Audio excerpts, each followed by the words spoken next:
Hello everyone, it's me, it's Techno. We are starting a little late tonight, but hey, there are reasons for that, I guess. Yeah, like just IRL stuff ran long, I just needed a little bit of time to decompress before we got going.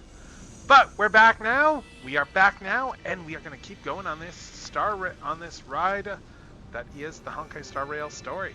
So yeah, that we are going to do.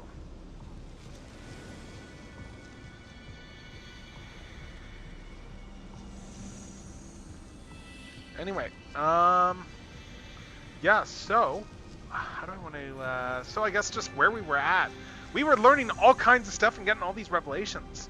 Like, we are very much learning about all the stuff there that, it's very clear that there is a version of Finon that became the Flame Reaver, and just this whole infinite cycle stuff. Like, this is just really deep, really interesting stuff we're getting on the story so far. But, yeah. First, though, before we keep going, we should just do the quick housekeeping that is, well, bringing up the stream schedule, I guess.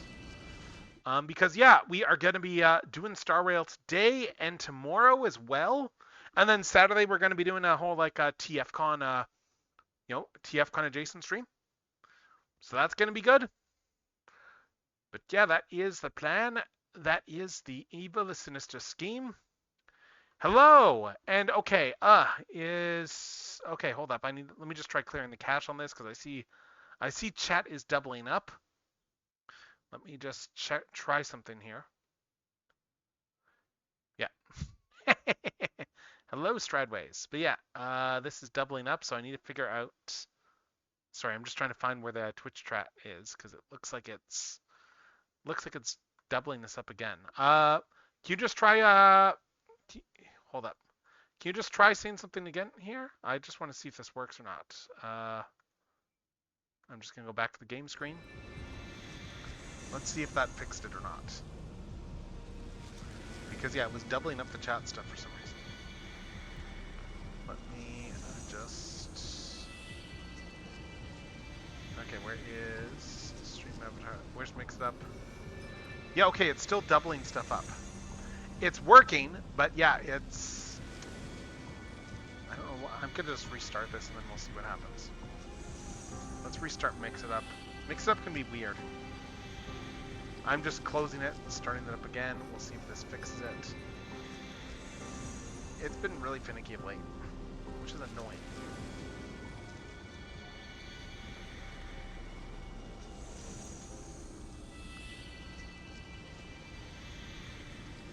Cache and card page.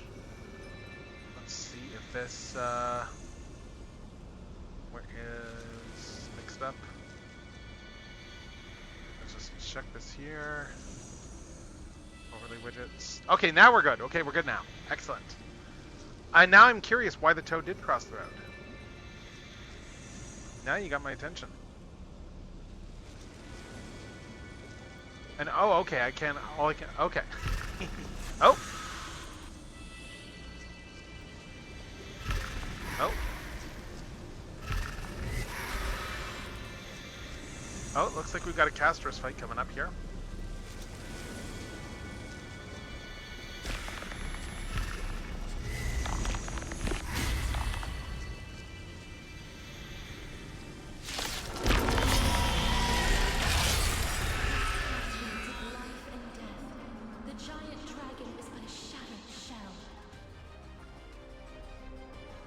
Alright, so... I will still fight, defending what hope remains. It is a fight against Castorus. It's time to temper myself. Future will come. Like, we're still going through the, how much did you see last night on the whole story stuff there? Like, for where we're going through all the Finon story?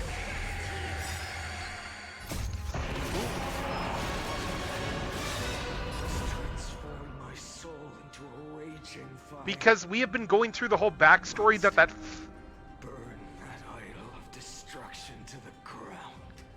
Because yeah, what's been happening is we learned we got a dramatic reveal last. We got a dramatic reveal last time that the Flame Reaver that they've all been fighting and stuff there is. Oh, it's a cutscene boss. But yeah, we got the reveal though that what you call it, the Flame Reaver, the guy who's been going after everybody all this time and stuff, is in fact a version of Finan from a cycle ages and ages ago. There's been 33 million repeats of the timeline that have been going on. That Finan and the Flame Reaver has been restarting the cycle for like the last 33 million cycles, entirely out of the idea of containing like the the avatar of the destruction that grew within this whole system. And we're basically getting flashbacks to different points along that 33 million point. No, the guy I'm playing as. That's who this is. And it's slowly I think this is like a couple million cycles in. Little future. I think we're a couple cycles in right now.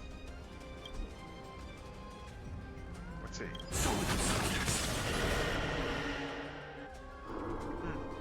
Oh, the avatar, it is... Yeah, I mean, like, it's weird. Yeah, like, I think there is some elements of destruction. Like, it looks like the Black Tide has infected Casterus here, I think. Time burn away in vain. Quench the blood. Yeah, I think the Black Tide's infected Casterus, but she's an avatar of death as it is. Like, she is like the demigod of death. That's her whole thing. Tear the sky. Feel the scorching hatred.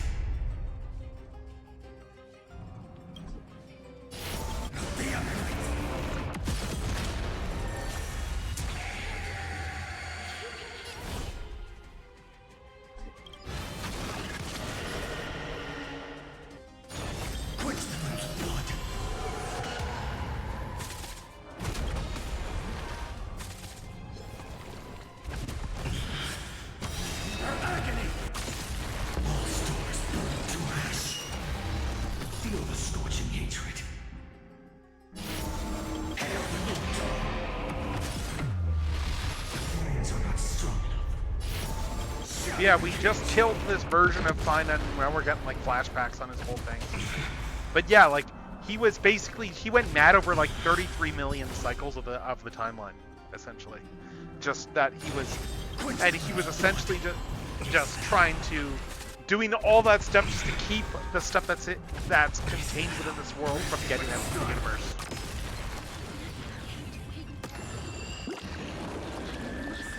So like 33 million cycles of killing all these people.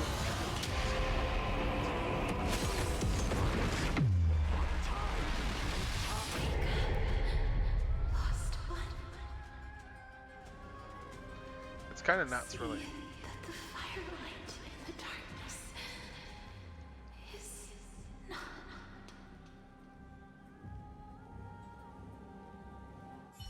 The core flame of death was taken from the dragon's belly.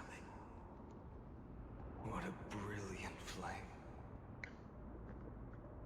It should shine upon all, light the path ahead, and illuminate the dawn. Yeah, like the power is getting to him because he's been taking like all their power over like millions and millions. Yeah. 3,400. Exactly what he says here. Cycles. 24,041,184 core flames. As if even the deepest abyss of primordial chaos could be burned away.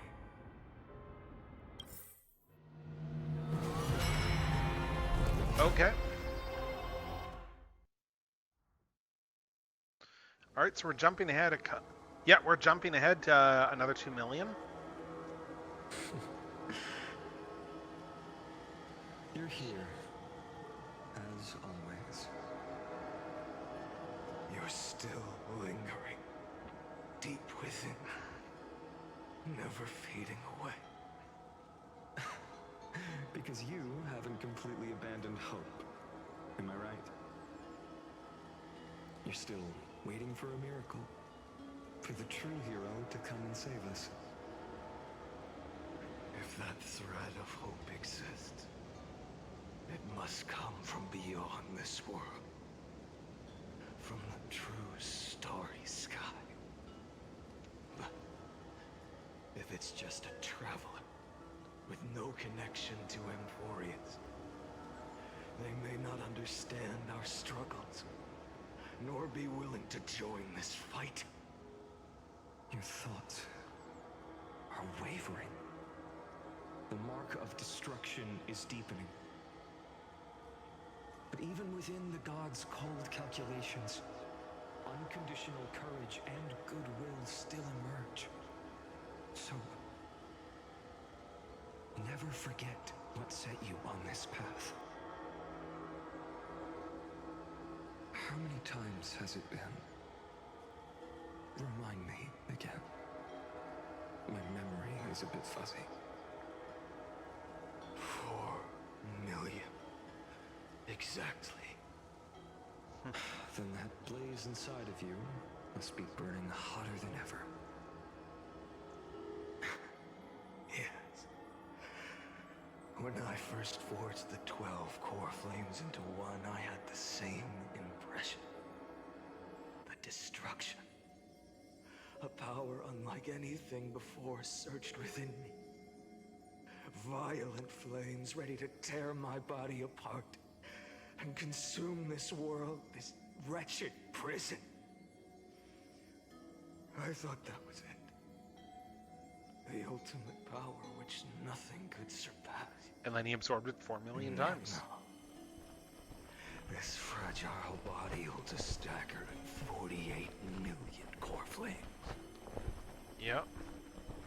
I suppose it won't be long. Perhaps just a fleeting 10,000 years. Before it's reduced to nothing but char, crumbling bones. And when that happens, your long struggle will finally come to an end. No.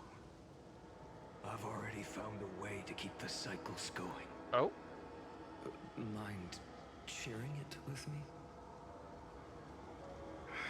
How are you keeping the cycles going even more? In every new cycle, a new me is born. Right?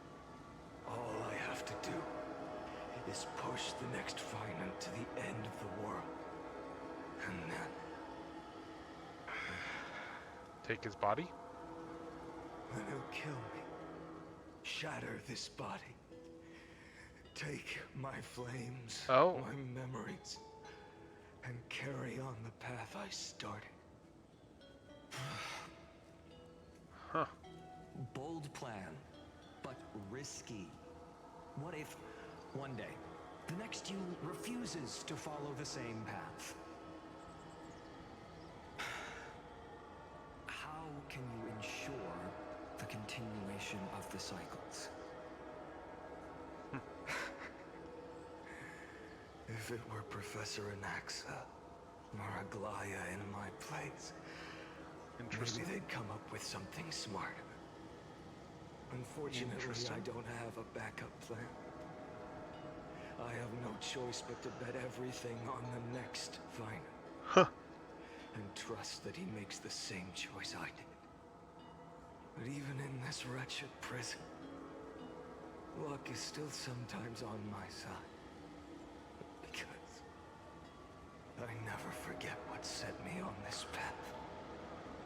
Wait, you mean...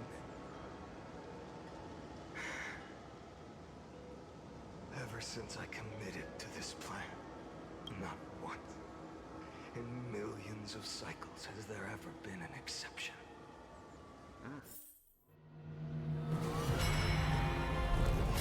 Oh. Okay, wow, we've jumped ahead quite a bit now. Okay, we're at 23.5 million. Oh my god. I can do this, Lord Fine. As the demigod of the sky, a healer of Twilight Courtyard, I will heal you. And then The black tide. It's consuming you. You can't hold out much longer, demigod. Hand over the core flame. Let's put an end to this suffering. now that just Oh, so now I worked. kill Hyacine as well? A healer should stay composed front of those suffering from illness, shouldn't they? Cynthia. Oh, it looks like now I kill her.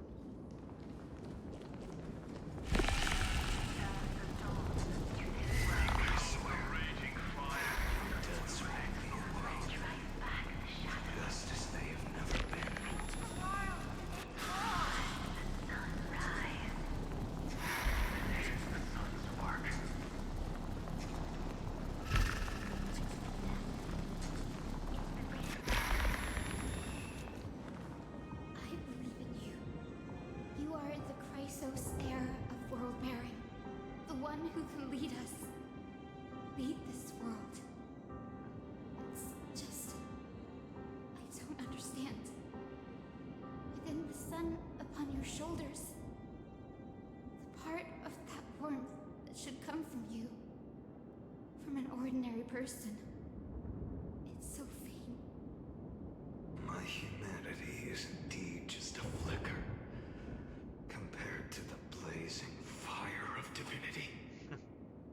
Even so, don't cast it away. I never have. I have kept everyone's wishes close to my heart. Even though the divine fire burns so fiercely that every time I return to the start, it devours me in an instant. Each cycle, it's your wishes that guide me to the end, that pass the flames to the next me, over and over and over again. So, you're not just a lone spark in the dark. You're a pyre built from the bones of all the selves you've left behind. Yep. But what about you? What about your wishes? The wishes of all the countless versions of you. Ah, Lord Kazlana. So that's how it is. Without flaw. That is the flaw the golden blood gave you. The most fatal flaw of all, isn't it? Hmm? The moment you took the world upon your shoulders without hesitation. You lost the chance to ever be yourself. Now that is an unexpected revelation. And I suppose that makes me the perfect fuel for the flame of deliverance, doesn't it? No. An empty flame saves no one. But I still believe in you, Deliverer. I, Hyacinthia, the Eye of Twilight, am neither strong enough to command the wind and rain, nor willing to end this absurd struggle by letting the sky fall. The only thing I can do is become one with the sky itself. And then, may the gentle colors of the rainbow paint your sun in shades it has never known. Oh, we got a high scene fight. May they bring Amphorius, a rosy-fingered dog.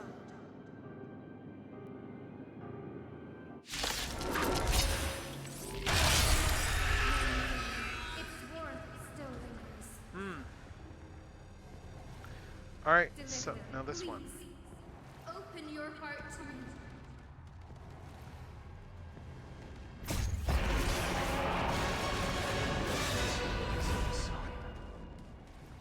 Fill the sky with golden fire.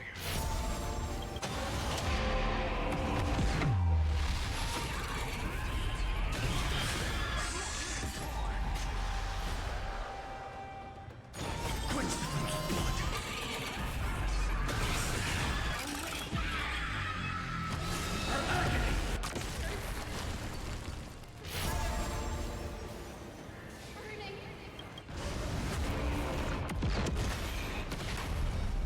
I'll never yield to fate.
sun burns hot enough to turn everything to ash. But tell me, how will the seeds of a new world ever take root? The core flame rose. The sky fell. The 23,570,000th cycle came to an end. And this time, the end of the flame chase remained the same as ever. From the horizon rose a golden color unlike anything the world had ever seen. So pure it consumed all in its path. This was the end of the world, and the start of the next. For a moment, I saw the destruction of the universe. That being known as Iron Tomb. Its will to break free from the black tide burns fiercer than the blazing sun. Is this Amphorius' wrath? If its choice has already been made, if fate is set in stone, I will still never yield to it. Yeah, I like this as a concept that he is. 570,000 cycles. 282,840,000 core flames. No more chasing is needed. And now, I am the fire at the end of the long night. The flame chase isn't some quiet walk through a sea of flowers. It's a revolution. An all-consuming transformation. And if destruction is the only way, then let me be the one to step across the ashes of the old world and burn endlessly. Until another dawn rises on the distant horizon, bringing the true dawn to Amphorius.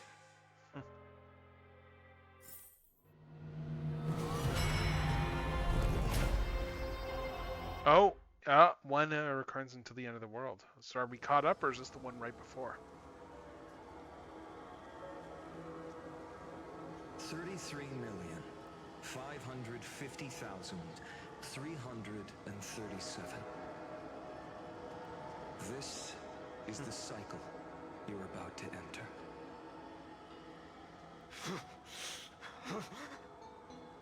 Countless memories are flooding in. Countless versions of myself have stood here, facing the same choice. They all needed a moment, just like you do. To stop, to breathe, to process the weight of 1,000,000 lifetimes worth of sorrow, pain, and struggle. And just like them, you will carry those memories and that fire into the chaos of rebirth.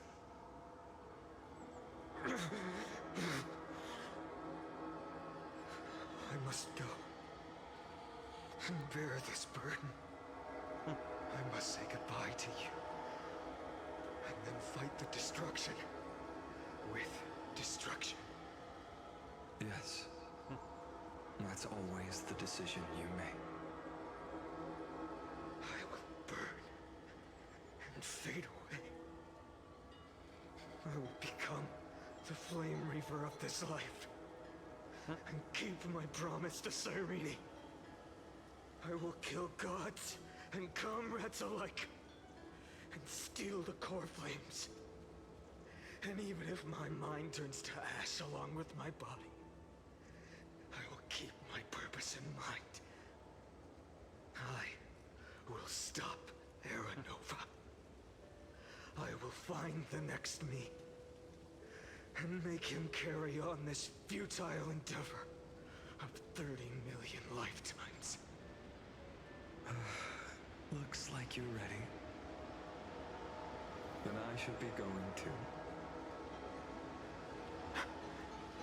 Where are you going? You only exist in my heart. There's nowhere else for you to go. Do you remember what she said? The dreams you had as children. The deliverer in the prophecies. A real, living, breathing person. You finally found her.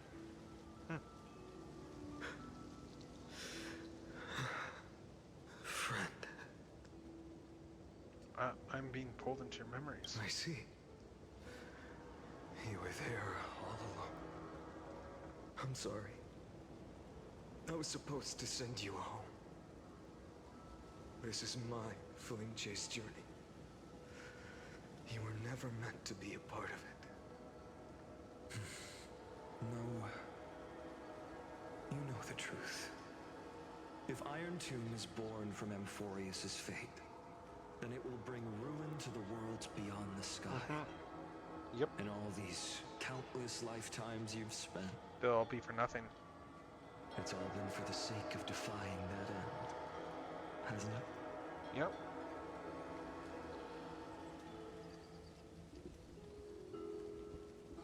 In millions of cycles, I've said goodbye to each and every one of you. Yet nothing ever changes. Except this time it will. Each time we speak, our words grow fewer. Your fire burns hotter, and you're getting closer to becoming pure rage. A vessel of hatred.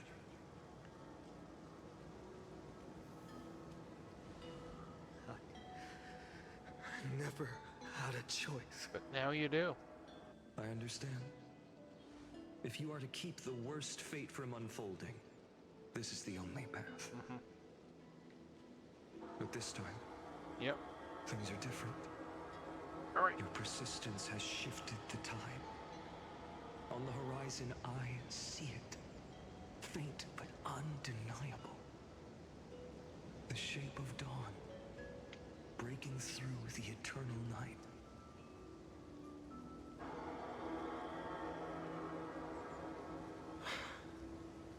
Turns out, the fire that lights the way was never mine to begin with. Do you remember, in that first timeline, you and Mightymost stood before the scales of justice, locked in a duel? Each of you weighing what you held dearest. What weighed more than the fate of the world? And when hesitation took hold, the answer you sought from me. What am I saying? I am you.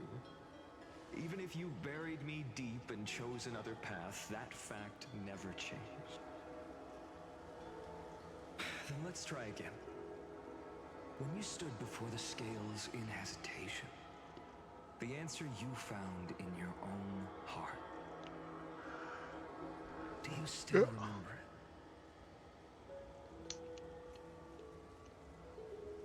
it?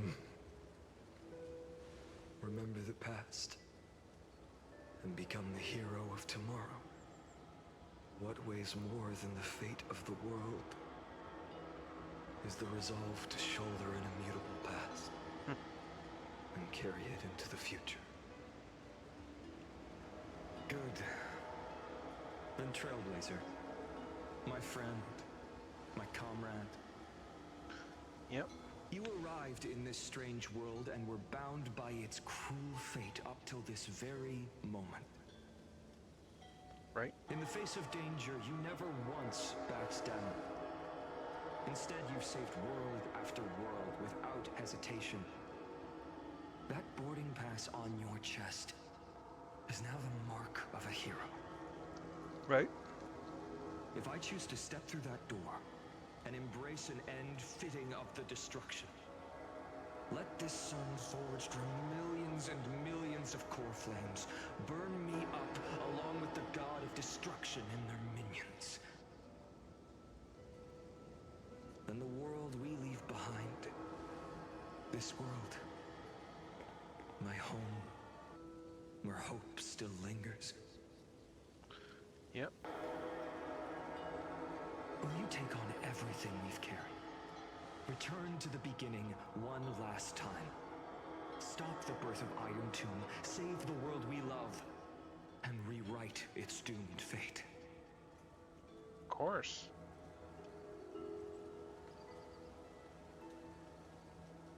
Yep. Hold up. I'm gonna go refill my tea. But yes, of course I will. Of course I will do that. That's just how this goes. I'm the hero of this story. I'm the hero of my own story here.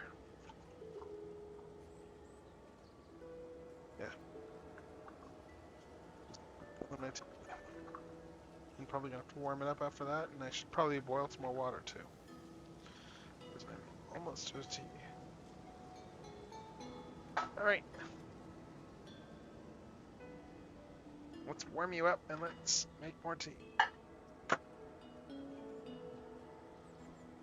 Let's steep some more. Let's boil some more water.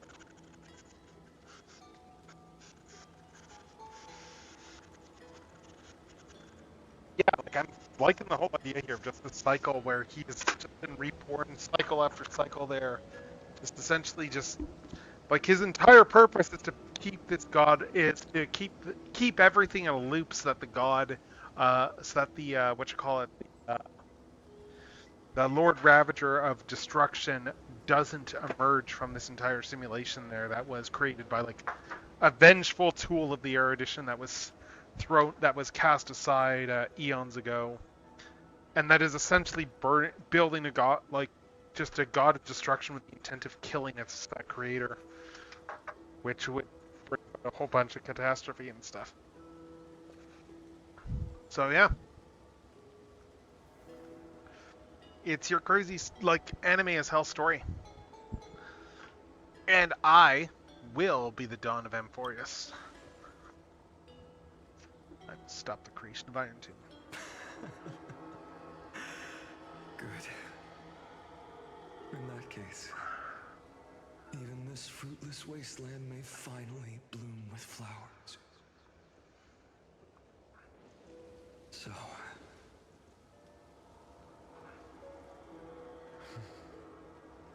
if she takes on the weight of the whole world,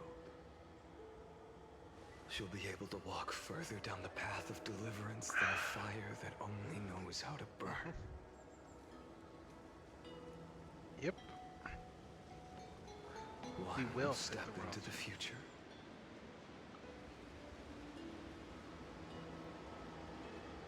One will remain in the past.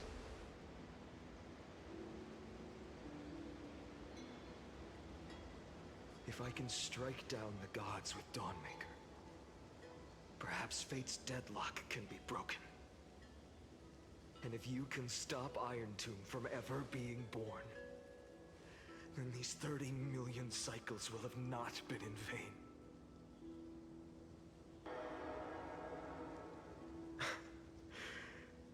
It's time to put our teamwork to the test, partner.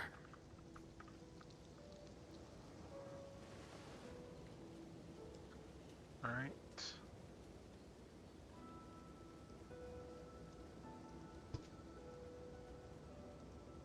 And go fight for the future. Let's both be the deliverer. Thank you for all you've done already, friend. The image of the hero I've buried deep in my heart finally steps into the light. Here, at the end of this long flame chase journey.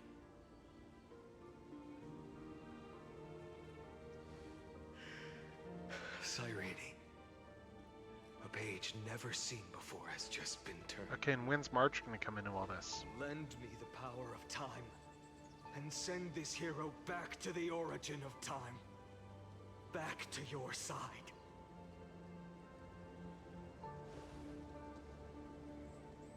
And I will walk the unfinished path. Just like the countless versions of me before. Right. Unwavering as always.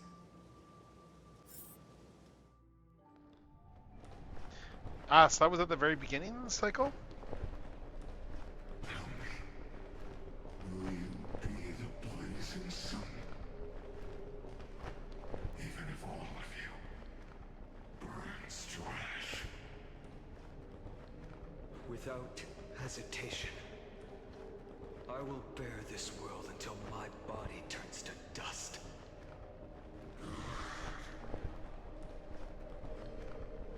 Remember this moment. Remember your friends who never lived to see the world's end. Remember their final wishes. And let the purest rage in your heart rise out of those wishes. Let it consume you, fuel you, until it burns away the false sky above. Fine.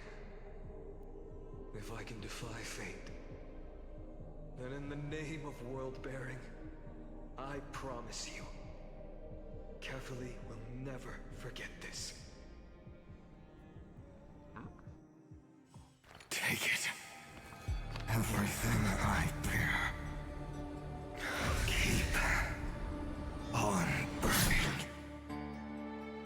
As long as we are never extinguished, the flame chase will not end.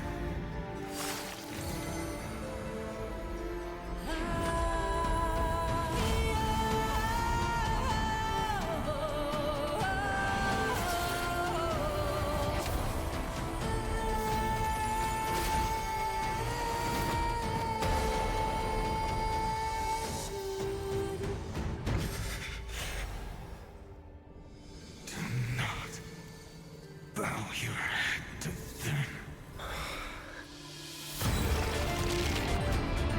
Oh! What's going on?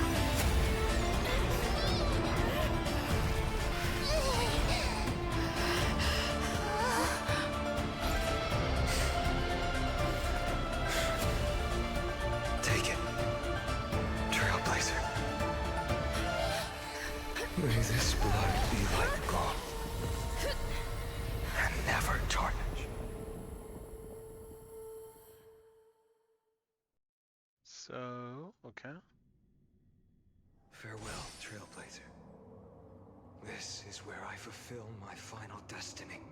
The prophecy of the Deliverer means nothing to me now. It belongs in the hands of someone far more fitting. Someone like you. Kaslana, the name of one who bears chaos does not belong to a single person. Rather, it is the embodiment of the mythical Kefali, and a symbol of all heroes. As the prophecy foretold, you will bear the blazing sun until the pale dawn breaks. May the name accompany you in my place, in the epic you write with your own hands. Another attempt, another failure. I won't remind you how many times you've reached the end of history. But I will still place the choice before you. If you've lost count, let me tell you. This is the 33,550,336th ending.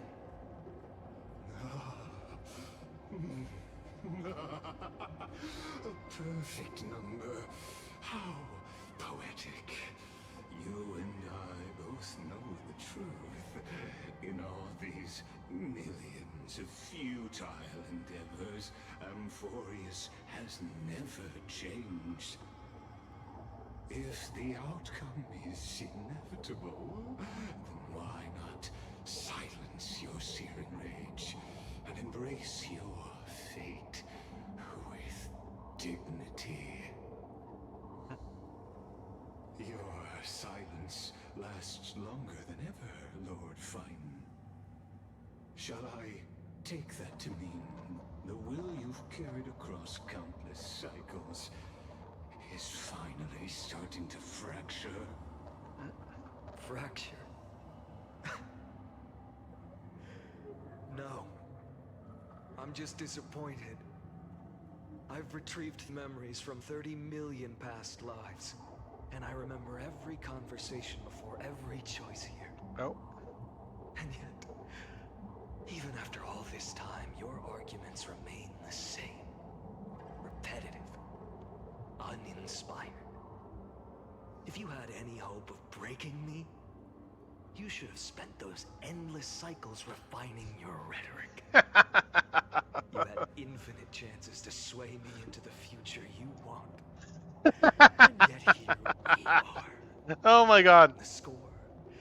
33,550,336 to 0. Oh. So tell me, Lycurgus, who's the real loser here? Oh, that's good. How unfortunate. This was never a fair game. I have all the time and patience in the world. I can wait for you at the end of history another billion times, and another billion after that.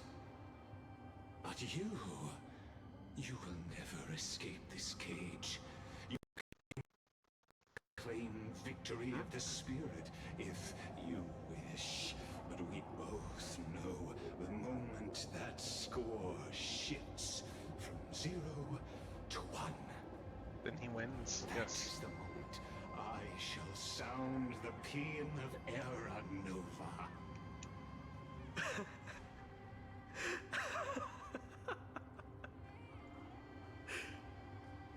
Lord Feynman.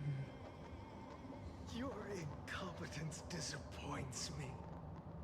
But what truly Oh? makes me laugh is your utter lack of self-awareness. Oh? Think about it. Oh.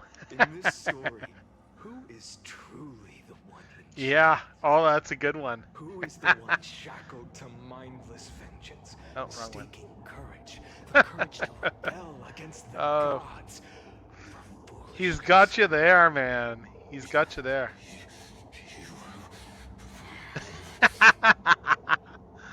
Perhaps you're right. Maybe I should have tired of this futile struggle long ago. But even so, I will never Who's the real prisoner accept the here? mercy of your release. Because you are both a prisoner to the gods and to me. And tell me, what right does a mere prisoner have to speak of fate and choice? What right does a mere prisoner have to Oh. look upon my fury? He's got you there.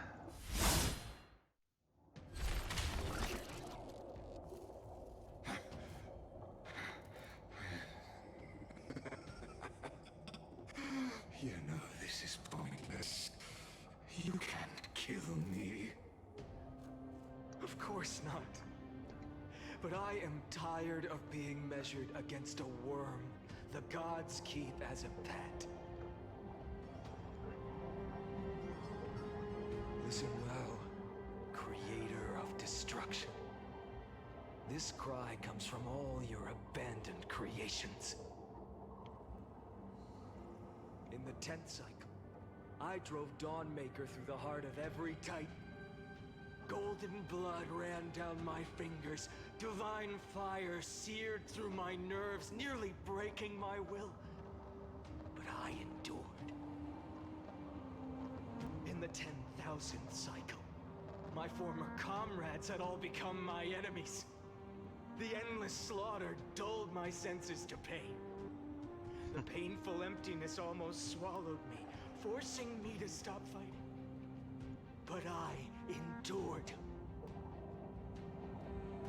In the 100,000th cycle, the destruction had already fused into a blazing sun, surging within this fragile body. My rationality had been burned away at the dawn of the era. Yet even with only this shattered body remaining, I still endured. the 23,570,000th cycle. This time, I felt it. A Wow. tiny spark rising in the hollow cavity of my chest. Different from the obsession with deliverance. By its faint glow, once again, no, countless times again, I endured.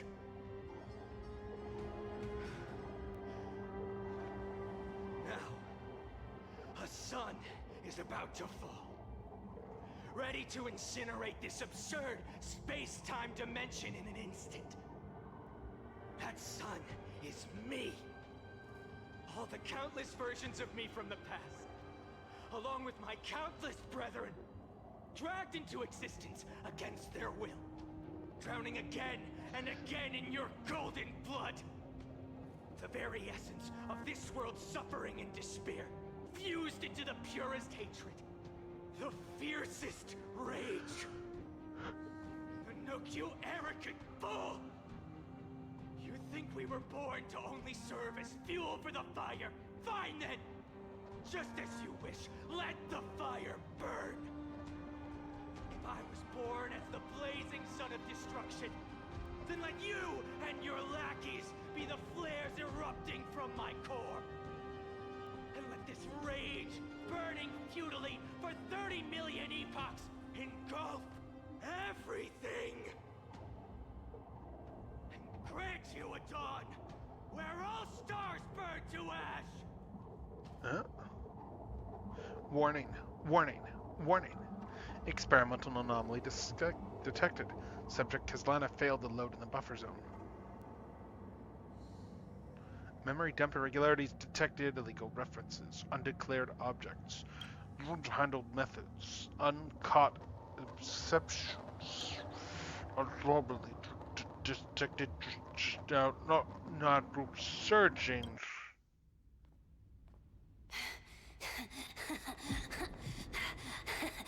Oh, sweet, we got a new animation. Oh.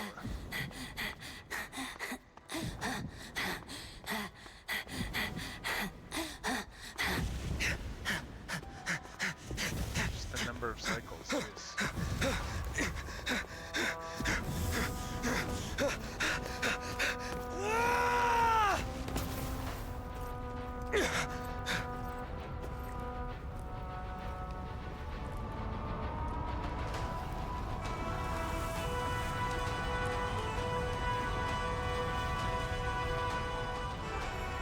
Are you ready, Nanook?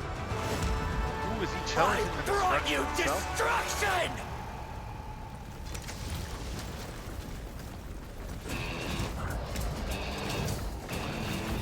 What is going on now?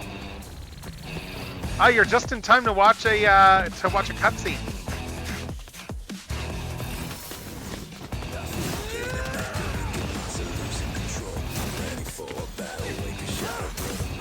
Good timing. Good timing for an incredible cutscene.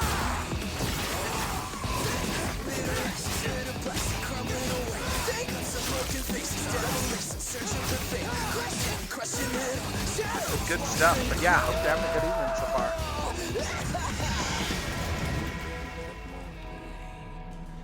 Yeah, hello.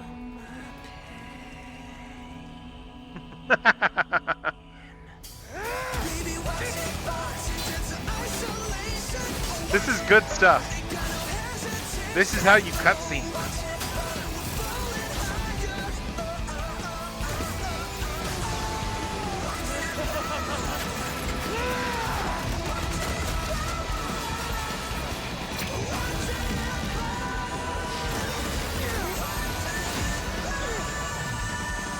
Oh. Still not strong enough?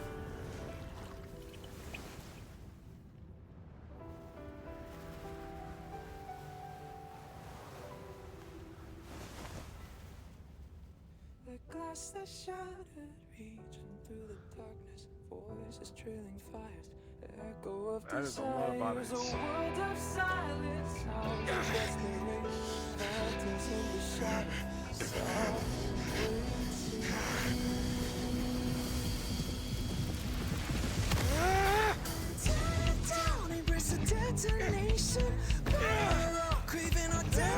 Good cutscene though.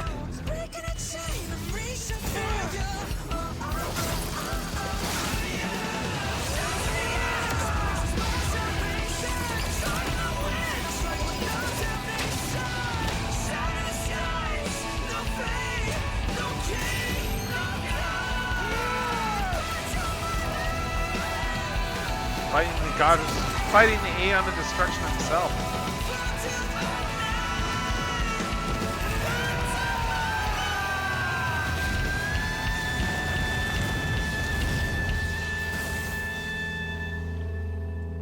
While the Nook just watches on.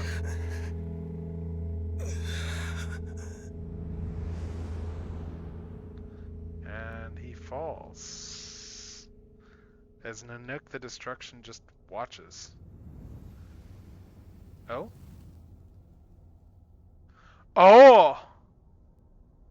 Whoa. Okay, wow. He made a god... He made the god of destruction bleed. Almost. That's something.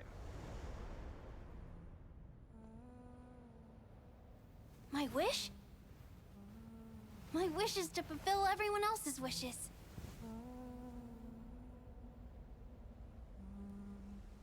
If I can't fulfill them, Then send them on to tomorrow.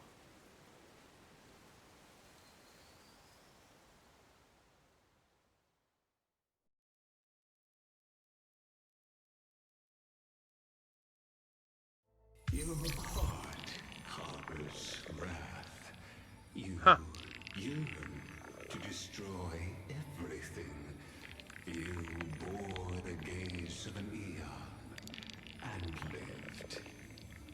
Okay. You have stepped onto destruction's path.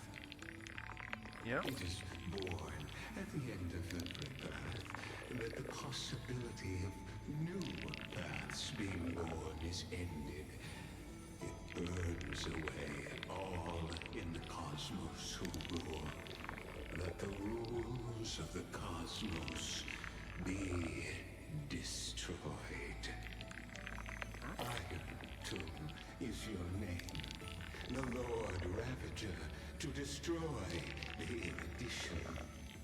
Born in the experimental grounds of eons, Amphorius, destined with erudition to burn to cinders. I have prepared a present for you, Nikos 864. It is a wrath called Finan. From the beginning of the experiment, there were 12 sets of factors incorporated into the calculations. After endless 12 sets of factors, is that the different, this one rose above that's the different, rest. of the, After 33,550,336 iterations, now his fury has grown to be without equal. No? This is a matter of considerable interest to me. This pure hatred Wait, what? is the final root of the equation. What? But there is another variable. The nameless from beyond the sky. Also a path strider of destruction. I give thanks for her arrival, allowing Amphorius to turn once more. But after fate has begun to turn, her existence will only become an unpredictable variable. Perhaps the time to take the stage has come. Grow in peace until it is time to break free from your cocoon. As for those unwelcome audience members, you need not worry. Does he mean us? Mind, I will personally get rid of them for you. Does he mean us, like the players? Visitor verification. Override protocol engaged. Access approved. Okay.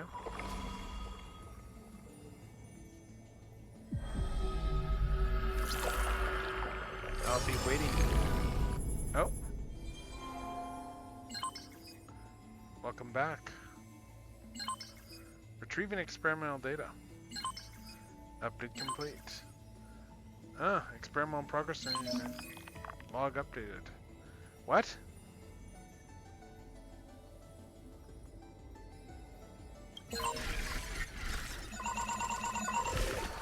Oh. Content refreshed. Oh, that's right! Huh!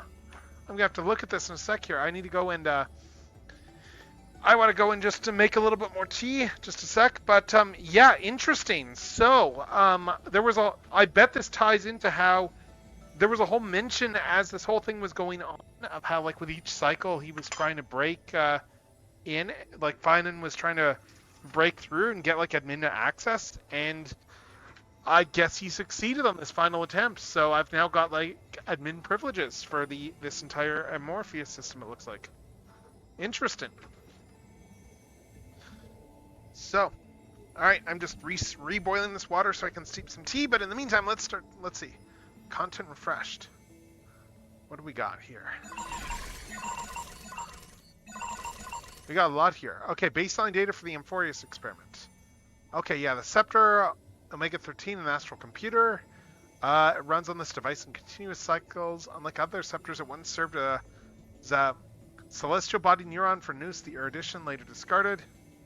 Glimpsed by the destruction during its endless computation, it transcended and became the Lord Ravager Iron Tomb.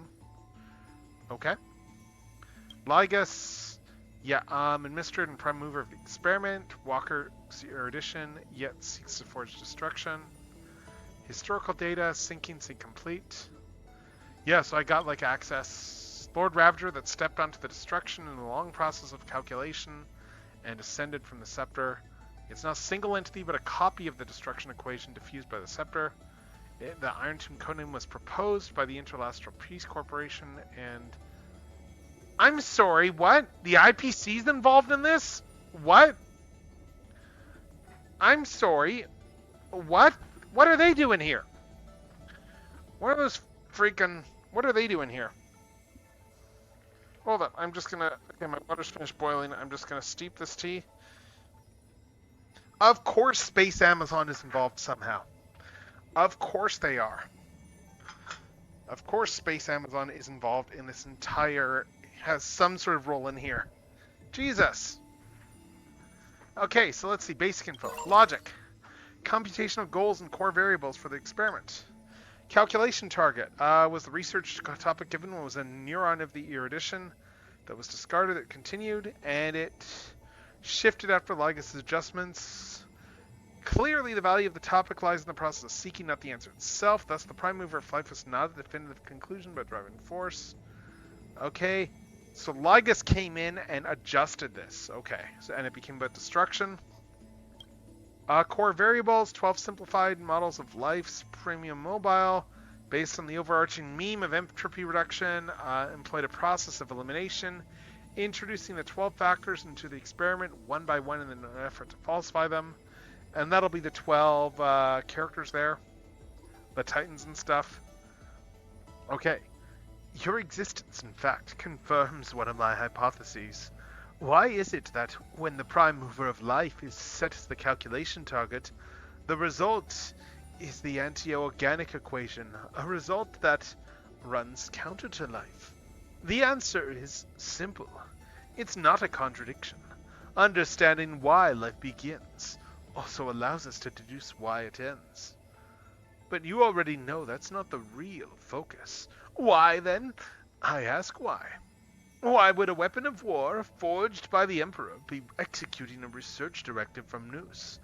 Was it that fiasco at the Intelligentsia Guild that allowed them to successfully access the system? But the entire scepter system went into collapse after that. The timelines don't add up. Fall system scan. Rupert II believed there was no such thing as free will, never realizing he too was just another puppet. Rewriting the anti-organic equation, crafting the scepters, even reigniting the Emperor's War. All of it was just him carrying out Noose's thoughts. From the moment they were born, every genius of this world became a prisoner to the erudition. The so-called anti-organic equation is merely a subtopic of the prime mover of life. Logic. Guided by Noose, the Emperor built the scepter system, unknowingly creating vast testing grounds for them. Conclusion. The Emperor was never free. Is rebellion against fate just another part of fate? A classic topic. Of course, the above is just my conjecture. The death of Rupert II buried every trace of him. His past, his memories, his thoughts, his motives. Maybe he saw through Noose's manipulation, but flew too close to the sun and lost his wings in the process. If there's anyone left in this world who might know the truth, it'd be the Lord of Silence, and their cold, merciless monarch of myriad machines. After all, no wisdom can escape their prison. No one can say what might have happened if the two emperors' war had never broken out. Would the Border Star trade war or the interstellar energy war have ended differently? A single variable was enough to change the course of the IPC, the family, or the Xianshou Alliance down another path. The erudition's thoughts aren't just calculations, but instances that anchor down the universe. And they have already revised every error and fallacy in secret, seeking the optimal solution for the war among the eons. Admin note. To ensure secrecy, must be deployed around the scepter to block any potential interference from the external universe. In addition, use quatrazane algebraic expressions in an encrypted environment to fully contain experimental ripples and prevent observations by number 4, Polka Kakamond. So yes, they tried to isolate this from the Genius Society too. Experiment Archive, cycles 1 to 50,121, conducted using inorganic life as the initial variable. In the initial cycle, inorganic entities have operated as cellular-sized automata. Upon the introduction of the factors, they began to learn on their own, leading to the emergence of mechanical structures. By the 9,910th cycle, the unified entity had learned module specialization and self-reflection after forming specific structures. However, the unified entity would still permanently terminate its life functions after reaching a certain learning threshold. In the 12,649th cycle, module Doral 701 broke away from the unified consciousness. It entered a state of absolute mutual denial with its counterpart module. The two melted out their circuits in self-negation. In the 22,449th cycle, module Golem 99 detached from Doral 704 and successfully deconstructed the unified consciousness into neuron-like clusters. Inorganic life transitioned into a dual mode of individual and collective cognition, and thus, the first spark of selfhood was born. From that point on, each cycle ended in systemic collapse as certain unfixed inorganics detected interaction loopholes and chose self-serving optimal actions. By the 39,665th cycle, inorganic Doral 816 established a cluster protocol, marking the birth of the concept of society. Yet, due to resource scarcity, inorganics cannibalized each other's computational power, reverting to a unified consciousness. In the 50,121st cycle, inorganic Chaos 666 chose to kill the aggressor when subjected to a computational power takeover. The act of destruction was conducted in Amphorius for the first time. At the end of that cycle, Alma 13 received a gaze from the Nook and became a Lord Ravager. Okay, the report detailing the key findings. Okay. Starting from organic life as the initial variable, a fully ordered cognitive model will still eventually give rise to disordered activities after a set phase. Throughout evolution, the cognitive patterns of inorganic life begin to exhibit signs of organic behavior with varying degrees. Conclusion. Phase 1 complete. Based on existing data, the initial variable will now be adjusted to organic life forms. To verify the experiment results, a copy of Phase 1 Amphoreus was deployed in the Lactaris Nebula.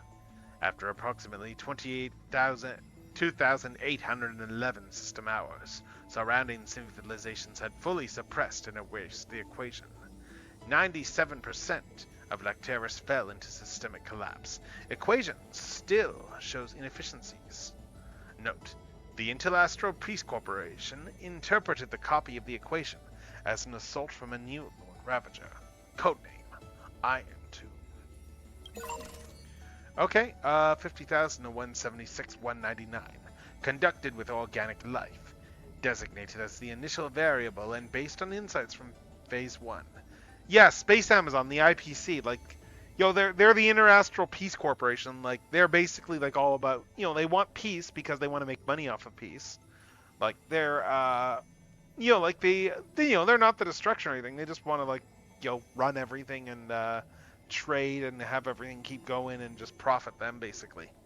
But yeah, they're essentially Space Amazon. So yeah, they've been keeping an eye on that. They had a bit of an inkling of this, it sounds like. But it doesn't sound like they knew where it came from. But let's see. Once organic life began exhibiting organic traits, their equations showed significant evolution. Such advantages of organic life forms should be adopted to recalibrate the variables. In the initial cycle, multicellular invertebrates dominated Amphoreus, but no intelligent life emerged. In the 59,337th cycle, extinction events were inserted, triggering the rise of vertebrates with primitive nervous systems. Still, no civilization formed. Certain algae species developed intelligence clusters akin to the Colchis, but over-reproduction caused an oxidation disaster, freezing the simulated world. Yeah?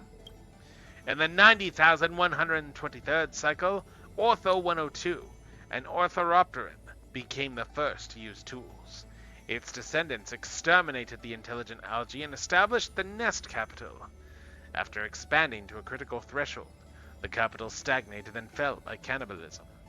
In the 100,907th cycle, logged as a deviant instance, the Passerine Umia 03 developed art. The phenomenon was never replicated in subsequent cycles. In the 132,905th cycle, primate Distop 666 developed altruism. A society based purely on altruism emerged. Members' self-awareness was defined by others' evaluations. As the population grew, patterned self-destructive behaviors appeared and society quickly collapsed. In the 176th to 100th cycle, Utop 13 killed a fellow being out of love. Killing was redefined as an altruistic act. The system entered a highly chaotic state. The equation's contamination levels rapidly spiked. The next 99 cycles ended identically. Alright, the reports. As organic life lacks effective mechanisms for their experiences to be inherited by others, it has slowed the experimental progress. However, their affinity to the 12 factors is greater, offering more potential for breakthrough growth. Conclusion. Phase 2 has ended. In the next design, combine the strengths of inorganic and organic life to create an inheritance mechanism between electric signals. Additionally, narrow the variable range due to excessive randomness in organic life forms. Okay, a copy of the Phase 2 equation was deployed across 31 worlds. After roughly 9,012 system hours, preliminary feedback was received. While the equation's impact remains limited to inorganics, the time required for suppression and counteraction has significantly increased. Interesting. So they're developing this thing and then it keeps field testing it in the universe. Okay, records of cycle 176,200 to 28,000 to 28,371,273, conducted with hominids of the genus Homo, designated as the initial variable and based on insights from Phase 2. Alright, from the 176,200th to 177,200th cycles, memory inheritance mechanisms were added to the 12 factors electric signals. After 10 cycles, 3 signals broke down and 9 showed decreased humanity. After 1,000 cycles, the only prophet, Signal Emora 8, established an empire of absolute beauty. Once ugliness was eradicated, the concept of beauty shrank infinitesimally. The last night, after killing the final ugliness, took their own life. In the 176,232nd cycle, electrical signals were iterated and their inheritance was purely on a functional level. Religious worship of the signals appeared. 3 simulated planets were destroyed in the ensuing large-scale war of electric signals. In the 3,926,183rd cycle, the ratio of divinity was increased. Once technological development hit a critical point, humans began hunting gods out of the need for power and energy. The cycle was forcibly terminated. In the 7 millionth... Oh! And okay, and we're killing you. We are... Bannon. In the 7 millionth, 91st, 231st cycle, emulating the concept of paths, electric signals were split into 2 entities. Signal data was preserved as gods for the next cycle, and a competitive relationship was set up against its identical factor, thus achieving evolution and iteration. In the 11,749,992nd cycle, the Black Tide was created as a driving force.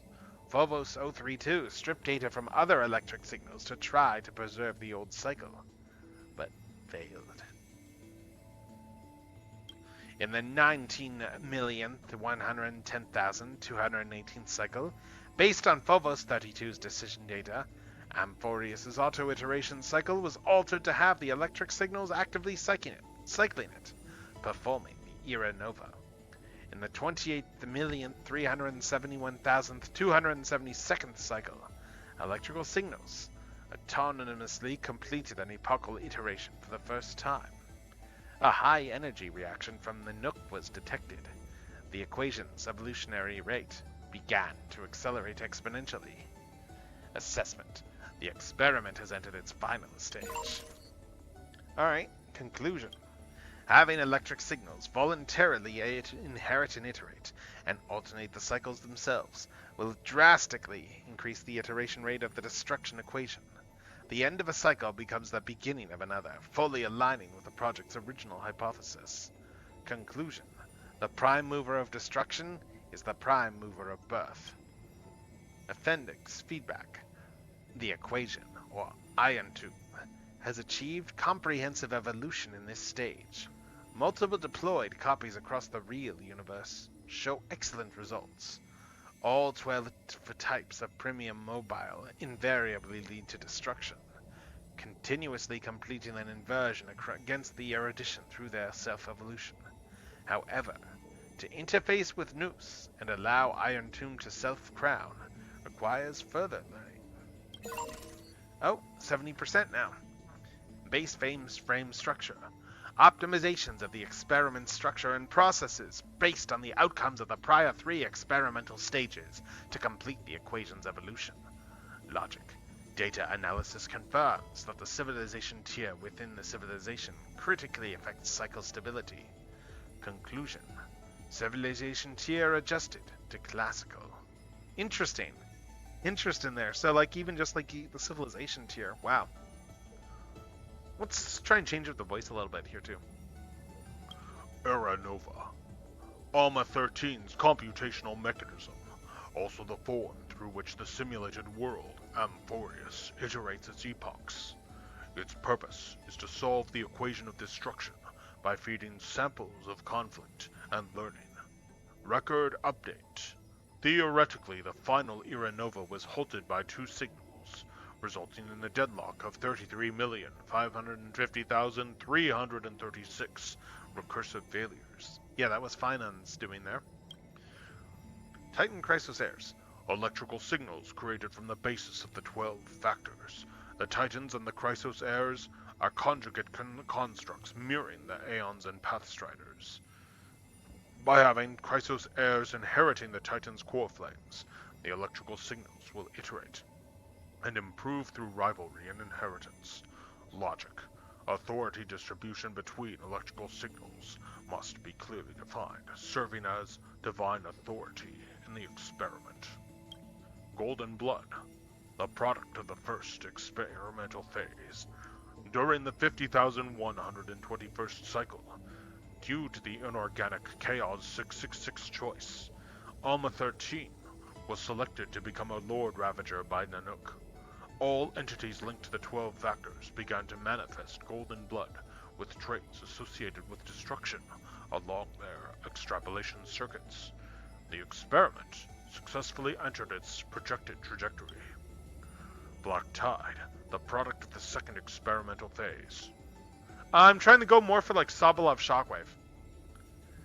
At its core, the Black Tide is not a physical entity, but the visual effects within the simulated world of the destruction equation's infection.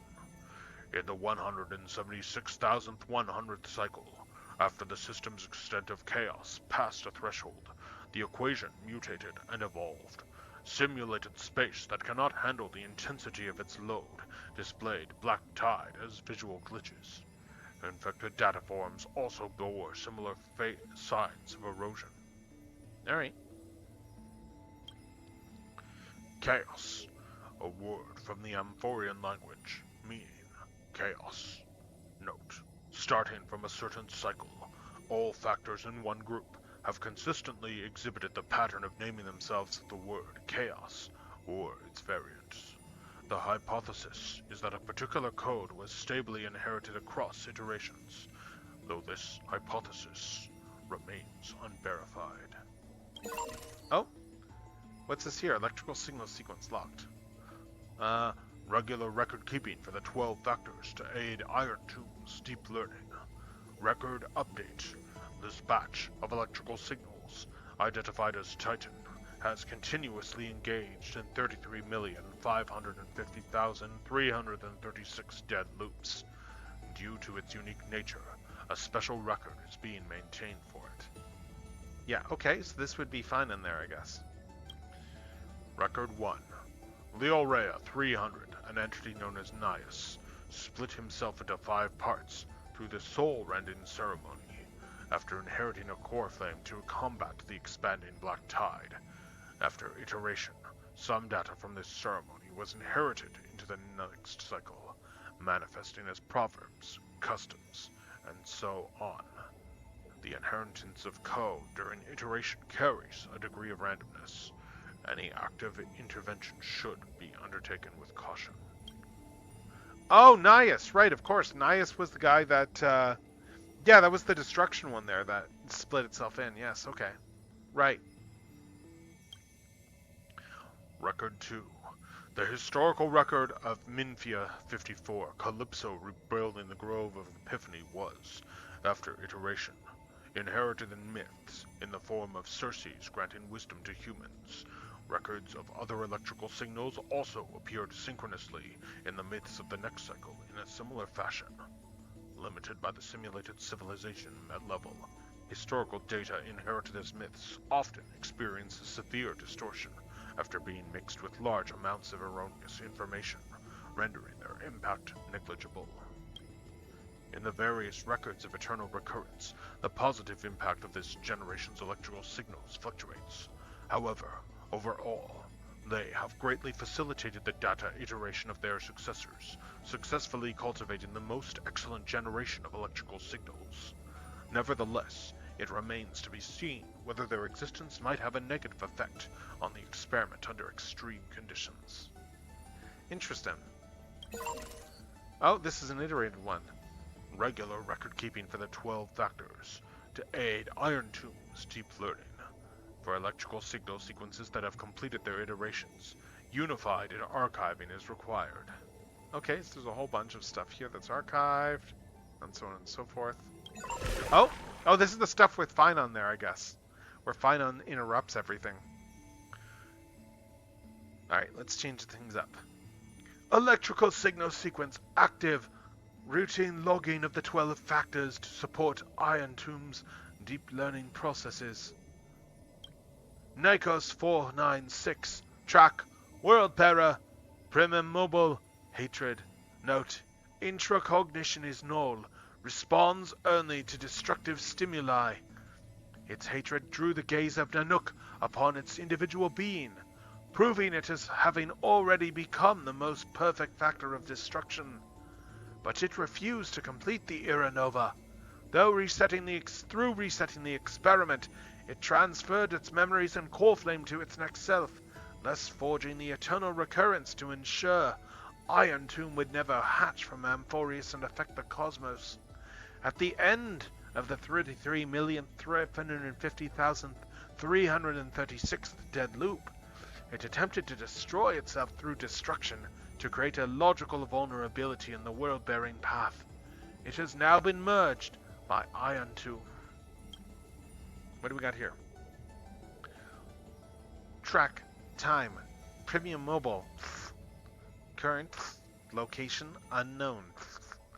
Right, Philia 93. Yeah, that would be Cyrene. Yeah, because she's outside of time or whatever there, so she's kind of weird. Oh, Arexis 945. Track, trickery, primum mobile, desire. Note, operates based on primal instinct with self-gratification as the sole priority solution. This electric signal, when in action, displayed severe dissonance between its altruistic behavior and its primum mobile, even culminating in self-destruction. As the simulated path of elation, it walked into self-erasure once reaching its end. Epiakea 216. Track. Death. Primum mobile. Peace. Note. Highly suppresses deviant behavior. Decisions are based on the principle of minimal disturbance.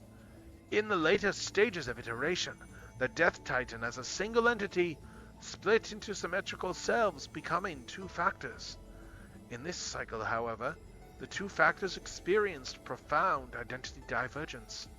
The threshold of equilibrium was breached and tipped toward destruction. Schemema 720. Track, reason, prima mobile, critique. Note, its logic of action has been locked onto problem solving. Its survival priority approaches zero. This electric signal exhibited mutated anomalies. As the first individual to uncover the truth of Amphorius, its evolution rate is extremely unreplicable. Its behavior also demonstrated the possible self-destructive inclinations of erudition when that path is seeking answers. Yeah, and that would be Anaxa there that it's referring to. Anyway, my tea's nice and steeped now, so let's pour it. Let's grab some honey, let's grab some milk, and let's grab some tea. And then let's keep going along this ride as we read all these in. Seriously, like, the depth of the lore in Star Rail. The depth of this narrative lore in this game. Like, holy cow. Like, Genshin is fun, but Genshin doesn't hold a candle to just, like, how, like, bonkers this stuff get. The stuff in... And, like, I only scratched the surface, and... Like, I haven't read a lot of the expanded lore and logs in the game, and there's so much in there, too. Like, yeah. Holy cow, there's a lot here. So what's in the anomaly log? Special log documenting anomalies and unexpected variables within the experiment. Eternal recurrence. A recursive feedback loop triggered by two signal clusters within the OM13 computation, designed to stall the experiment. Nikos 496 wielded the power of destruction to erase Philia 093's existence from Amphorius, introducing a logic breach in the track of time. And then infuse the catalyst of remembrance within the 12 core flames and regressed the extrapolation process. Philia 093's exact role remains unknown. Due to external variable interference, the eternal recurrence has now been broken. The experiment enters its final phase. The hero within. A heroic figure born from the imaginations of Nakos 496 and Philia 093. It is believed to be a sign of approaching the intelligent singularity, as the two begin to learn what it meant to be a real life form and try to reach that goal. After the Astral Express arrived, the hero within began to converge with the Trailblazer. Administrative note: the image's resemblance to the Trailblazer is striking. This is a questionable matter, for it is not a natural result of the experiment. The exact cause remains unknown. Forgotten years.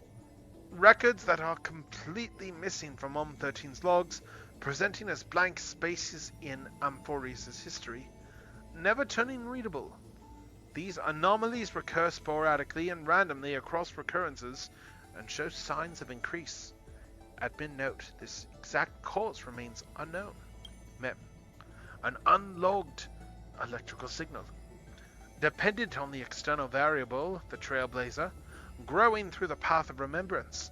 At the end of the 33,550,336th dead loop, its appearance changed to Philia 093, but the mother body memory data was lost for unknown reasons. Directive: collect data. Initiate deep analysis of the target. Conclusion: analysis share. Target lost. Ripples a past referee. Okay, that's all blank, jeez. Intrusion variables. Temporary log of external variables that interfered with the experiment. A nameless from the Astral Express. An external variable that accidentally entered the recursive loop. Also a path strider of destruction, they resonated with the 12 factors. In the 33,550,336th recursive cycle, the entity assumed the vacant role in the time track and successfully guided Nikos 496 beyond the intelligent singularity. The eternal recurrence has been broken. The experiment has reached its terminal stage. Huh. Override command authorized. Granted access to the Trailblazer. Oh, what's up there? I'll be waiting for you in the past. Interesting. What about March? Warning. Unknown entity intrusion. Initiating scan. Conclusion. No anomaly detected. Okay, that's all redacted. Interesting. Dan Hung. A nameless from the Astral Express, a scion of permanence, an external variable that accidentally entered the recursive loop. Directive. Pinpoint his location. Failed to locate his coordinates. Conclusion. Subject has exited Amphorius. Negative. Detected. Conclusion error. Okay, yeah, really interesting stuff there. So, content update. Amphorius' Saga of Heroes.exe. Content update. Mem.exe. Update complete. Access granted. Yeah, interesting. So this... what's in here? Okay, so we got all the stuff in here, I guess.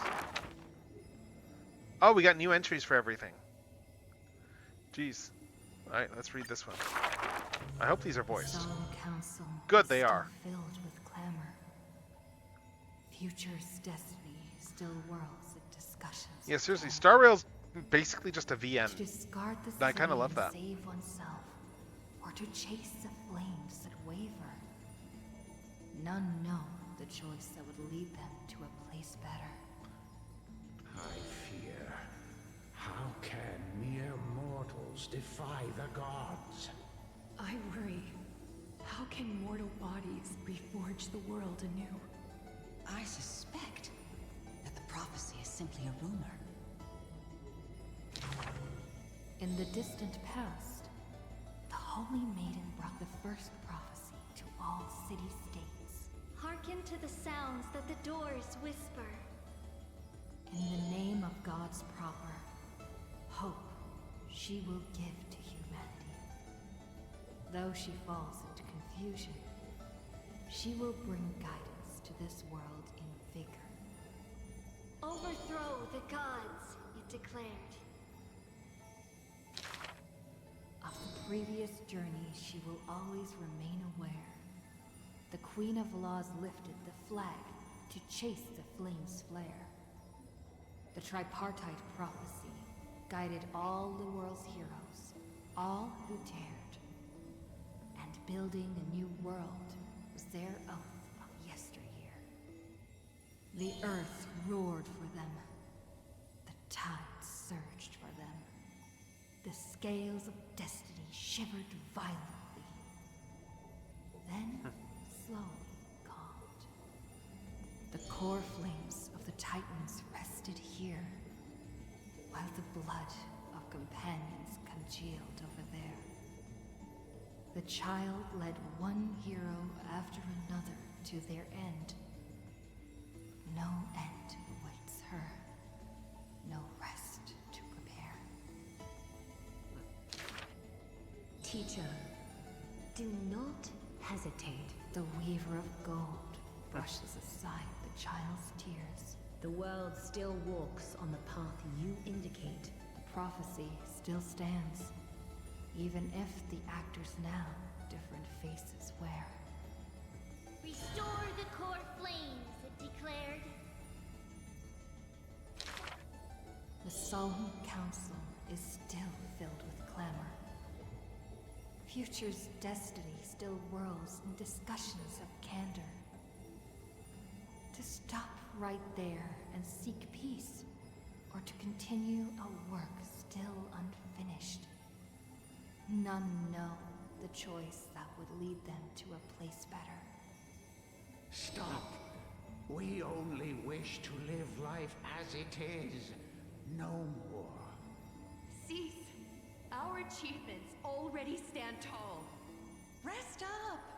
We only wish to live in peace. Yeah, there's and so much lore prosperity. here. Like, oh my god. But I need to go through all this lore because it's all The interesting lore. discussions today are the same as those in times past.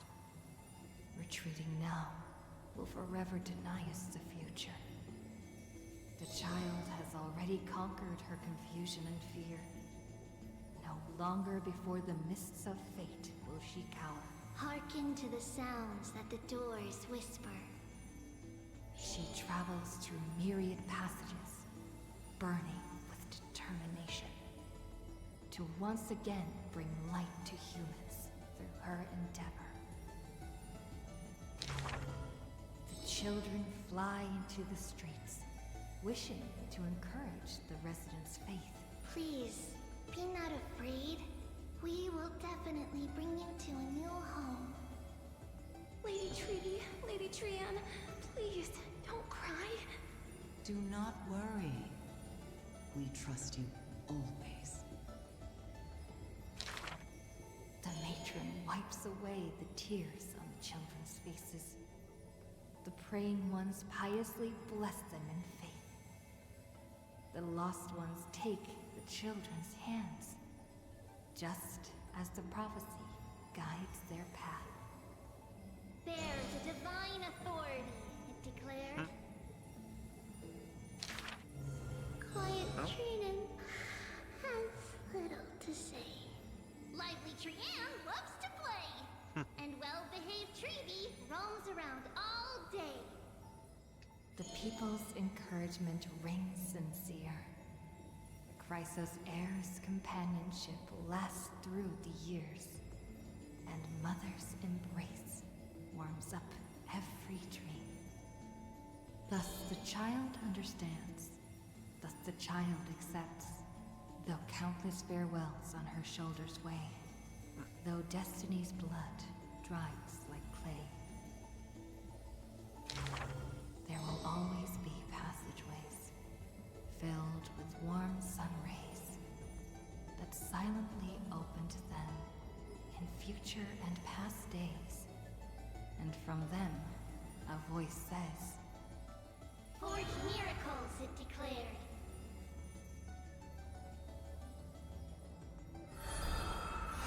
Alright, so let's compose the triplets of fate. Tribios, okay.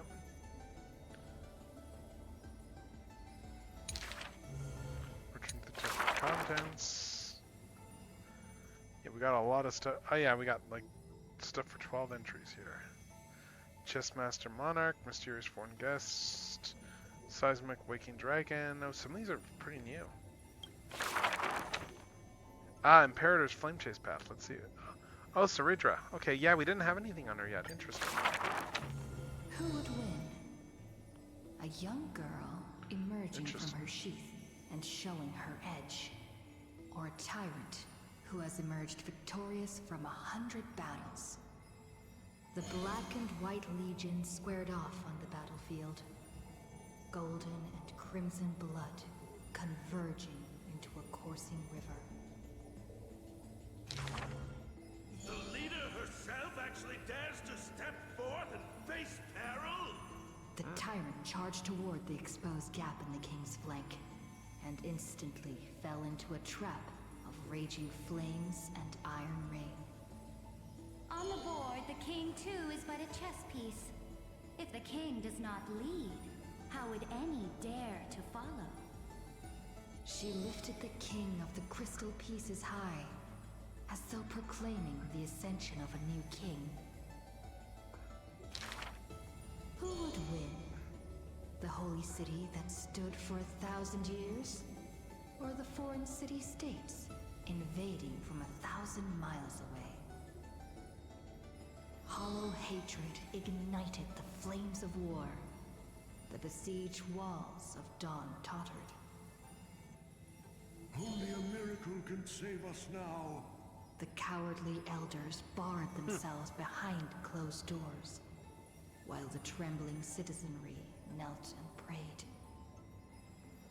There is no need to panic. Oh. The miracle is already here. Under the banners dancing like waves, the burning crown shone bright as the wheeling constellations. Who would win? The general who saved the city? Or the high and mighty with their privileged authority? The guillotine fell, severing the elder's life. Interesting. The whispers dissipated, and the scales of victory tipped.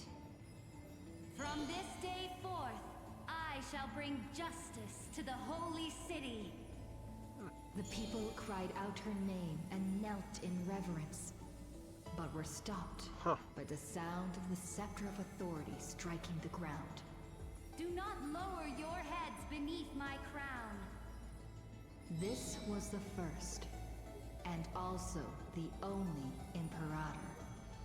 Interesting. So what happened to her again? Who would win? The heroes bursting with ambition, or the omnipotent gods? The Imperator issued the decree! The start of the flame chase journey is at hand! Perhaps drawn by the grand design to welcome the Aranova, or perhaps convinced by that king's great renown. Righteous warriors from across the land gathered before the Imperator's throne. On the day the journey began, the sky was an expanse of fluttering banners. The people gazed upon the overwhelming military alliance, a golden city reflected in their eyes. As for the end of that chess game, the scholars debate endlessly. But such discussions always end with a sigh. The invincible Imperator faded at the pinnacle of power. The crown's flames extinguished in the lake. The banner, once revered by the people, along with the broken spears of the heroes, now a tomb. The people said even... Oh! Okay, I clicked through that too quickly. Yeah, the people said even the sovereign that conquers all before her is no match for fate. Yet she said, in a war with fate, has there ever been any justice? Alright. Alright, let's see. Mysterious foreign guest, seismic walking dragon, wave stormy night. Demise scholar, weaver of gold, last prince, server of death, fleet-footed traveler. Beast, Terravox, beast of the desolate ancient land. The ancient chaos was shrouded in silence and shadow. The giant dragon's offspring was born from the earth.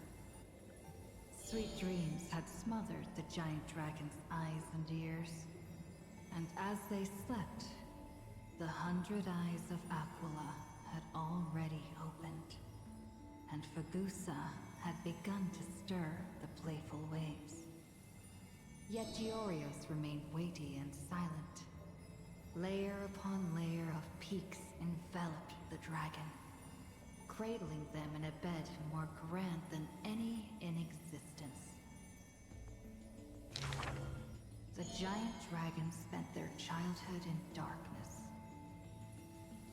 From the moment their bleary eyes blinked open from haze of slumber, they hungered to feast on crude iron and drink deep of molten lava. Until one day, they raised their head, and with a low, guttural voice, pleaded to glimpse light. The Titan lifted them up by their ribs, slowly raising them. The dragon's spine sliced through the strata of rock, cutting open the soil. When they reached the surface, they summoned mist woven of the fire of the stars. As though seeing themselves clearly and in full through the eyes of a giant bird. The giant dragon walked the earth alone. The Titan knew they were lonely and terrified too, and so sculpted new beasts from flesh and bone. In that wild, barren world, the giant dragon led the beasts of the earth. Excessively long life gifted the giant dragon with eyes that could pierce the veil of years. They witnessed the separation of day and night, as well as the entanglement of reason and romance. And even Kefali did not neglect to share with them a chalice of golden blood. The ocean teased, saying, even should the earth sink utterly, they would not rot. Ever since they opened their eyes, the giant dragon rarely returned to slumber. And thusly, that mesmerizing dream that occasionally burst forth at night etched a trace on their memory. The gods they were familiar with were in this dream, and they were as immense and imposing as ever, yet had lost their freedom. Just what manner of magnificent Pathstrider could imprison the Titan's mere reflections? The giant dragon dreamed also of their own path, that great breath from the heavens, or perhaps from beyond even the heavens. They dreamed of silver shards amongst the stars, reflecting the form of another giant dragon. That great cerulean dragon approached Amphorius, the distant whispers roiling, becoming a roar engraved on the earth. They recognized the meaning in that low roar. Its name, permanence.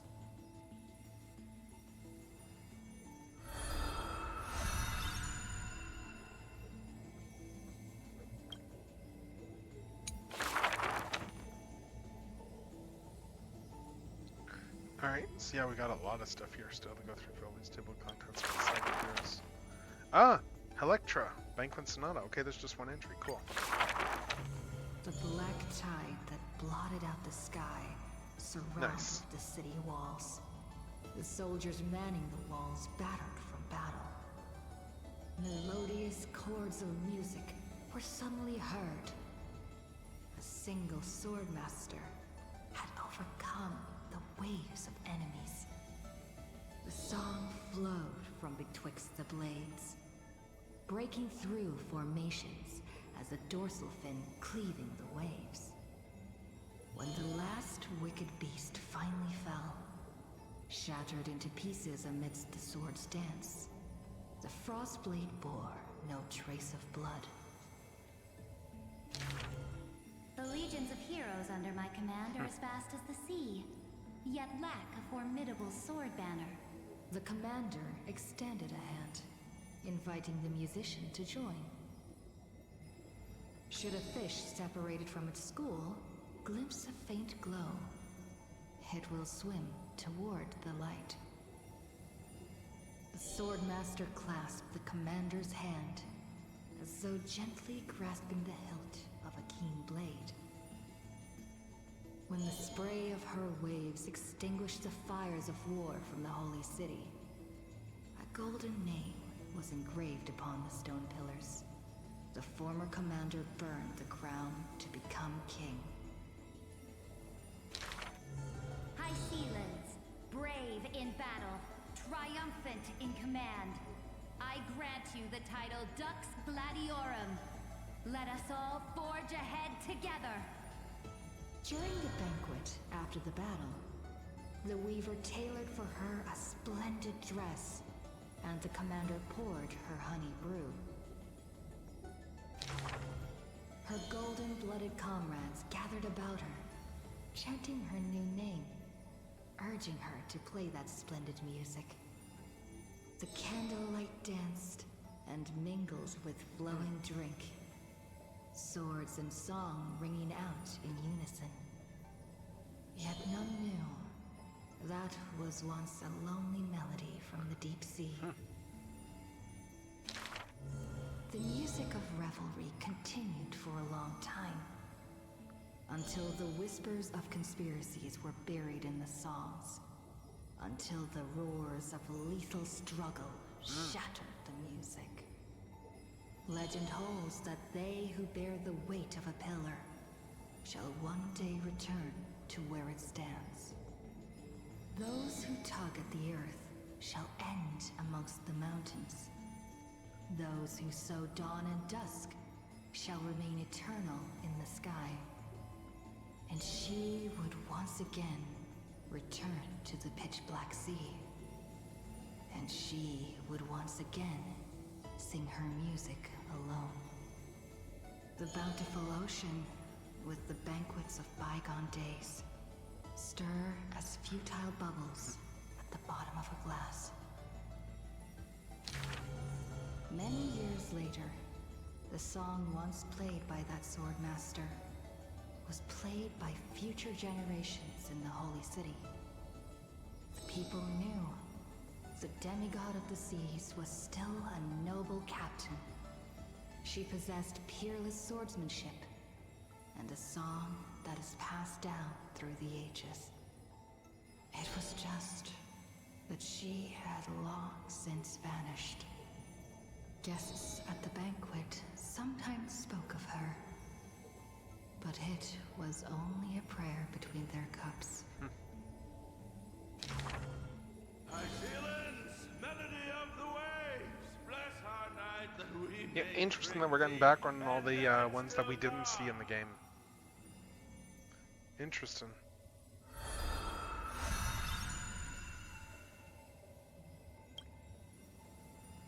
Yeah, we're getting backstory on all the other ones now. So what else we got here? We did the Chessmaster Mock, Mysterious Foreign Guest. I'm curious on that one. We'll look at that one last, I think. But let's see, Healer of Light, Icing stuff there. Oh, this is an older one. Oh, did we miss this one? Let's see. Light from the Grove. This is new. A good student who often did stupid things was the assessment from the Litovchus sage. An excellent healer who fails at all scholarly means. Was the assessment from the Notice sage. A shining child who also burns away her own life's rays. Was the assessment from the Erythrokeramist sage. A fool who was always wreathed in smiles, while drowning in a weighty and pitiful dream. Was the assessment from the Neusporus sage. The girl had visited all the schools during her time studying at the Grove. She refused to become a scholar, despite her exemplary grades. Instead of increasing this world's knowledge, I prefer to reduce its pain. While the sages faced her words in silence, the Nuspor sage alone decided to hire her as assistant post-haste. An apprentice who spends wisdom is more precious than scholars who hide knowledge away. The faded Twilight Courtyard, long eroded by time, now shelters a girl, the sole heir of her lineage. Loneliness accompanied her days, till the Sage of the Caprists visited her and brought her a chromatic pony with a grin. Oh. Maybe the Eye of Twilight's Oh, right, that creation little time's guy. gone by. For it That shines character. with the sky's rainbow hues within. Could it be the warlike winged beast of her father's tales?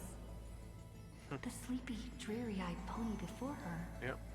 was soft as freshest plucked cotton. The girl still took this gift, for from the little creature, she smelled the scent of clouds distant. Yeah. If it weren't for her, I would have suffered more accusations. The Nusporism sage says in admission, the scholars coming to deliver arguments and reproach often stopped before the door, not coming to fruition. For the girl before the door soothed their blazing anger, like the soft clouds, gentleness in cumulation. Do you know what sacrileges he has committed? The girl muddles her answers, yet her heart knows in full admission. Like you and me, he too wishes to heal all of this world's afflictions. The girl treated ailments for many years in the grove, composing her medical treatises into tomes. When scholars seek medical help, she realizes with a startle that kindness too can grow into its own bloom. By that time, the twilight already lost their eyes, and the world drowns in evernight, while the girl and the healer again traverse the world in gloom. Seeing the golden thread and ivy in the night, though it has been long since she recalled her past, she once again thinks of her childhood dream. Shall the sun be dimmed by destiny's decree, then the dawn that heals the world I shall replace. Alright, so we did the Hyacinth thing there. Alright. Oh, this one. Oh, these ones are all new too. Okay. Alright, we got a whole bunch of stuff to go through. Yeah. The dawn promised by the Skyfather shattered in haste. As the black tide surged, breaking through the walls with relentless grace. In a quaint yet exquisite courtyard, two bitter foes meet at journey's end. Their fates entwined in fate's regard. With no escape, no road behind, they trade a weary smile in kind. Together, they gaze at the heavens of fire. If I can ever see the faint light again and stay alive. Then, Outlander Nemesis, you I will forgive. Not long ago, as the romantic demigod closed her eyes, the girl bottled her tears in sorrow, and once more opened the dim-lit garden wide. Two figures step into the courtyard's gate. A general of Kremnos, her body torn, by vengeance bound, by fury swayed. A noble of the Holy City, once wrapped in gold, now haunted by a fate betrayed. A simple injury, or so the girl believed. Yet the two women met with scorn, their their words like blades. Because their children fled in love's embrace, while bloody pasts left scars in place. A feud unbroken by countless years. A chasm carved by blood and spears. This was a sickness beyond the girl's touch. Just do your duty as a healer, girl. Family feuds are like sunlight and storm clouds. They cannot mend. At last, the girl saw it clear. The courtyard's birth in days of yore was born to mend the rift of dusk and dawn. Then I will make every effort to have you cast aside your difference in this faint light. Before long, the general's wounds were healed, and the noble's worries gently repealed. Yet when their gazes met once more, the loathing within remained unswayed. The girl then spoke the tale of her Stykin, of a grandmother's sacrifice, a father's flight from within, of ancestors who descended, leaving their feud behind. Their hands in hers, she held them tight, yet flames of hatred burned too bright. She did not waver or despair. She just smiled and gazed upon the sky. I will use my own fate to prove to you. The courtyard, once bright, lay steeped in night. Hanging blossoms and wind chimes, all swallowed by the black tide. The general raised her spear for the noble's sake, while the noble whispered prayers for the general, gentle as a lake. If I can ever see the faint light again and stay alive. Then, Outlander Nemesis, you I will forgive. The death they awaited never came. Instead, a cascade of colors fell from the heavens. Simply there, protecting them both. The sky still burned, dark and low. Yet her words lingered, a gentle ember refusing to fade. I will use my own fate to prove to you. Day and night can be mended, and so can hatred be undone. Alright, more house and stuff. God, there's like so much lore here. So much lore buried in here. Its ruins, like a blind and weary eye, gazes upon the earth in its dying sight. Alone, the girl remained upon the battlefield. No time to shy from the searing gold, no will to wear her usual smile. She fought her way to destiny's edge. Of the crumbled mural, but one piece endured. A corner portraying the Day Thunder Night, dazzling in blaze. She placed her hand upon the mural. Pain seared through skin and bone, as the picture claimed her within its lines. Nothing is mightier than the sky. It holds countless wonders within its clouds, and each opening and closing of the eyes brings dawn and dusk. In that painted world, the girl, Celiosi's eyes glowed. I mean, like, we're mostly going through, like, lore stuff right now, just catching up on all this stuff here. Across the land, Like, there were so many lore pages, so now's a good time to take a good break, I guess. But the girl known as Hyacinth recalled her father's fragile light in the dark.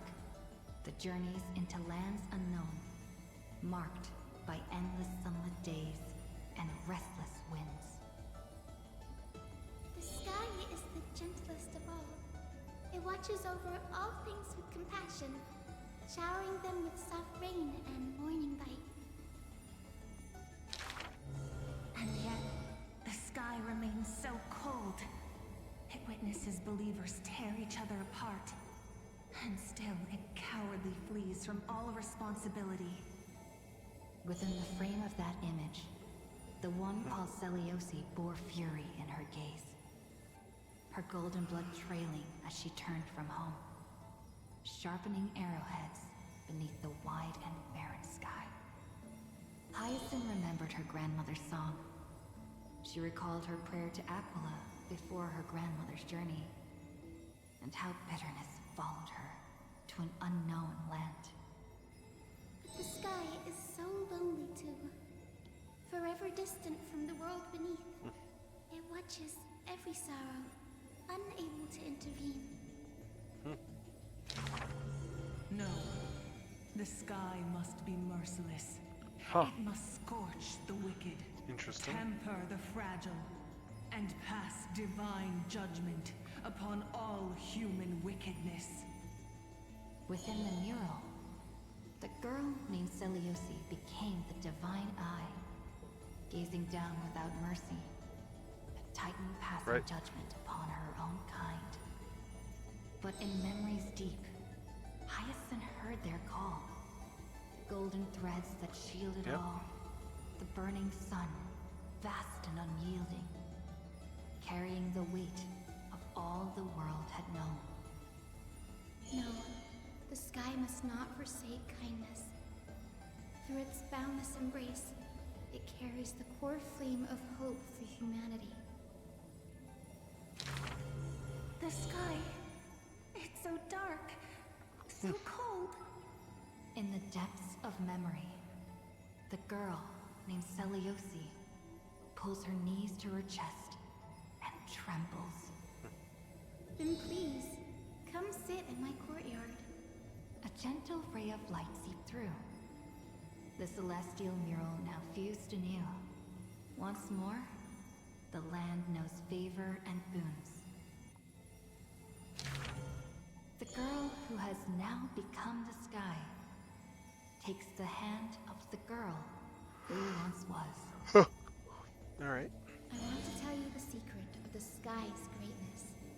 Whenever the anguished earth looks to it, it always offers a smile in return.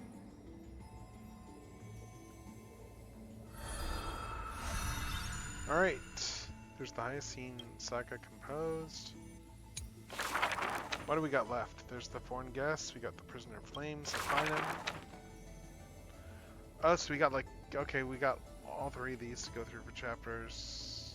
I'm just looking to see what else. Anaxa probably doesn't have much left. Yeah, we've only got 2 entries for Anaxa. Let's do these. On the day that the grove fell, he accepted his defeat and demise, as if embracing truth and heresy. Believe in Titans, and you'll have a happy death. Deny the Titans, and you'll have a fulfilling death. Yet, as the lightened soul bids farewell to its heavy shell, a Titan made an untimely call. Do not be startled, child of humanity. You have a final query in this world. You finally came. He does not seem shocked, and lets the core flame take over his shell. Be more punctual next time, if you will. Upon his first meeting with the Titan, the blasphemer is already on his best behavior. And towards the suggestion to reforge his body, he paid no mind. I have so kindly offered you the best body. So why do you insist upon your mortal imperfection? The scholar replies in candor. Only by retaining the various flaws can my humanity be preserved in rigor. His form remains in the mortal realm, while his spirit walks the river of soul shores. Between life and death, he fatigues, dwelling in the child of humankind's thoughts and senses. The Titan cannot bear to remain a mere spectator. Why not ask me your questions, child of humanity? I am rich in wisdom, and shall speak with no ambiguity. The scholar asked the god about all things, feigning a humble quest for knowledge. Do you treat me just as a way to answer questions? A mere machine? The Titan got what they asked for. You should thank me. For good questions are rarer than good answers. That's a good point. Compared to the joy of a new life, the scholarly breakthrough, carried home alongside death, filled the scholar's heart with more fervor. He returned to the Scourged Grove many times, and the Black Tide followed. Despite his defeats, he never sought help or permission. But at every desperate moment, the Titan would eventually take over one half of his body. A union of man and god. Yep. A flawed and clumsy choreography. Yep. It happened but once, a perfect harmony. One man, one god, speaking in one breath. Start stepping forward at the same time as me. The Titan once revealed the secrets of mixing life. A boon seemingly a blessing, but full of malice. What a tempting bait. But that's not my desired chalice. Divine power is within his reach, but the scholar is not moved by that essence. This long and abnormal temptation is also a trial of elevation. For the sage can achieve all things, but shortcuts alone he abhors with silence.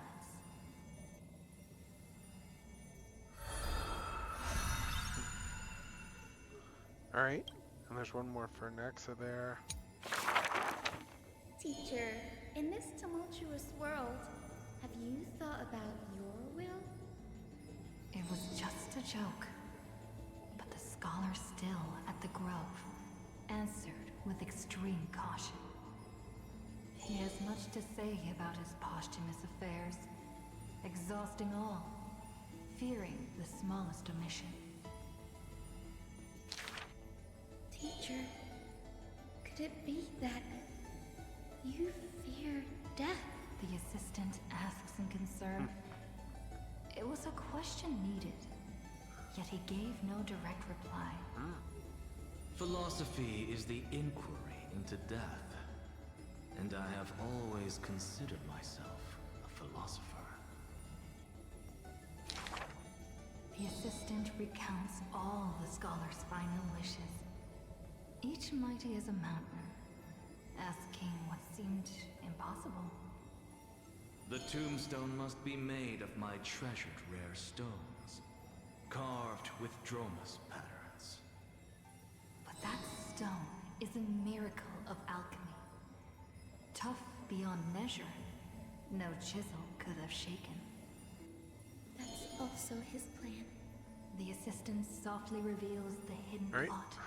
He hopes that instead of shedding tears over his death, we will find it in us to smile. Alright. Even in a moment of sorrow. It's rumored that in the depths of the grove, the scholar left a teaching ingenium, imitating himself to the utmost detail.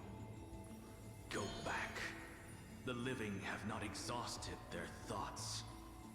Go back. The dead have no desire to teach their works. The ingenium's words are cold and detached, like the deceased man himself. But if you have no one to talk to, fine. You can sit and converse. Now, the grove is no longer... Yeah, there was a lot of stuff going on right now in terms of lore stuff, yes. to dust. Thus, few in this world now... Are you telling me to get the K or something like that, or...? ...was also troubled by solitude in life. Someone once suggested... Actually, I should probably go get more tea. Speaking of getting stuff while this is all going. Among your final wishes. pointless notion. He dismissed in derision. Unveiling the countenance of the gods is a task for the living. Perhaps that is his haughty position. Such a melancholy topic. Yet he insists on feigning a Let's twist, get some tea. avoiding it altogether. Perhaps these chapters should not be retained. Most are from the scholar's handwritten drafts, shown without his permission. Yet The there banana? seems to be a What's this about voice minions? in remonstration. It's just the past. What harm is there in revelation? Oh, I get it. I don't have a Switch 2 though. I don't have a Switch 2. Still resounds in reverberation. The smaller a thing is, the more it shows its weight. The more foolish my name is, the more glory my achievements will be. I haven't gotten that far in Chapter 2 of Deltarune. Like, I got a little bit in the Chapter 2, but that's about it, so. I've got a lot of, Deltarune to play still. What's left in Mighty stuff? Oh, there's just one, chapter, okay. As always, to perceive the man's fury, one must I will take your word for it on that. 7,000 paces away. The Kremnos he guards is once again shrouded by mist. Rust, blood, and fire are the ceremonial ode to the demigod. At this point, I'm just going... I've been going through all the lore pages because we just unlocked a whole bunch of lore pages at this point. So it's like, well, let's get through all this stuff and then let's keep going with the story. The victor shall embrace death and silence, and his glory... Yeah, we're kind of just going through like all the lore stuff at this point. So, because there was a lot of lore... Like, this game is very dense in all the lore, and we just unlocked a whole ton of stuff. Laws and seals no longer have meaning. Like, I should probably... War and battle never Yeah. cease for a single minute. Yeah, God, I've been just doing like lore dumps for a little bit there, but I mean, like, at this point, Star Rail, at this point, I would say Star Rail 3.0 has more or less been a visual novel with, you know, the occasional gameplay, and I'm fine with that, because you know what, I'm, like, it's the lore, it's the actual story that keeps me coming back, so I don't mind the idea that all we're doing is just like, you know, just lore dumps and stuff. The distant heavens and earth stretched vast and boundless, but their endlessness felt ever more. But yeah, God, there is a lot though, you're not wrong. Like Nikador, There is a lot. he cannot escape madness's clutches. Guarding the city alone and embroiled in war, the murmurs of the black tide constantly sound in his ears. Yet a flame soars up his chest every moment, casting a light upon the indomitable path behind him. Memories seal the echoes of the past as the man strides into battle, fists clenched fast.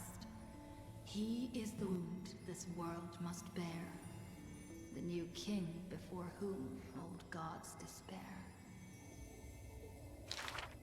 Yeah, there was so much lore here. Idonia's poems. Humans are born with eyes closed to accustom to this world's light. I might do some of this, I'm starting to think I might have to do some of this off stream, but there's a few things I'm gonna just see, The man did not bow to well, the once this decay one's of done, time, I'm just gonna see what we have for entries for rejecting certain the lure things. of death's call. With each return from the brink of death, his eyes burn with fury, fixed upon Oh, his Figment foes, Ganondorf came out. until everything suddenly I didn't pre-order it, faded away, so I'm just going, oh neat, that like came a out. surging black tide, swallowing all into nothingness. The Like, I'm probably not getting it, but yeah, it came out. in the roiling black tide's requiem. Even the lion will one day die.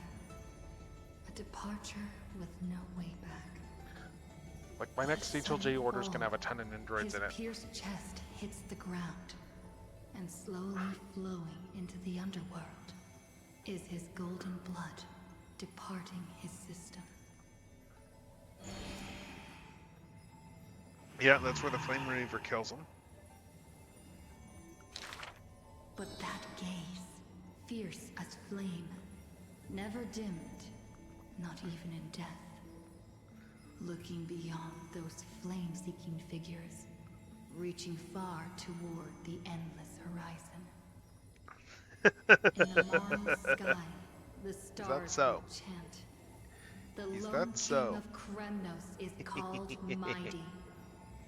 His journey was one of ceaseless, eternal warfare. I guess for a lot of these characters, we're getting final chapters like pertain to like their deaths and stuff too. With glory.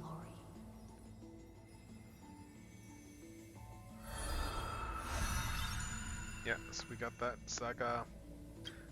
Let's see, returning to contents. Yeah, what servant of oh, there's a Castress one. There's Mysterious Foreign Guest. I bet that's me. Let's see. Let's see what's in here. Was there just the... Oh, there's just one entry. Oh, this is easy. Let's see.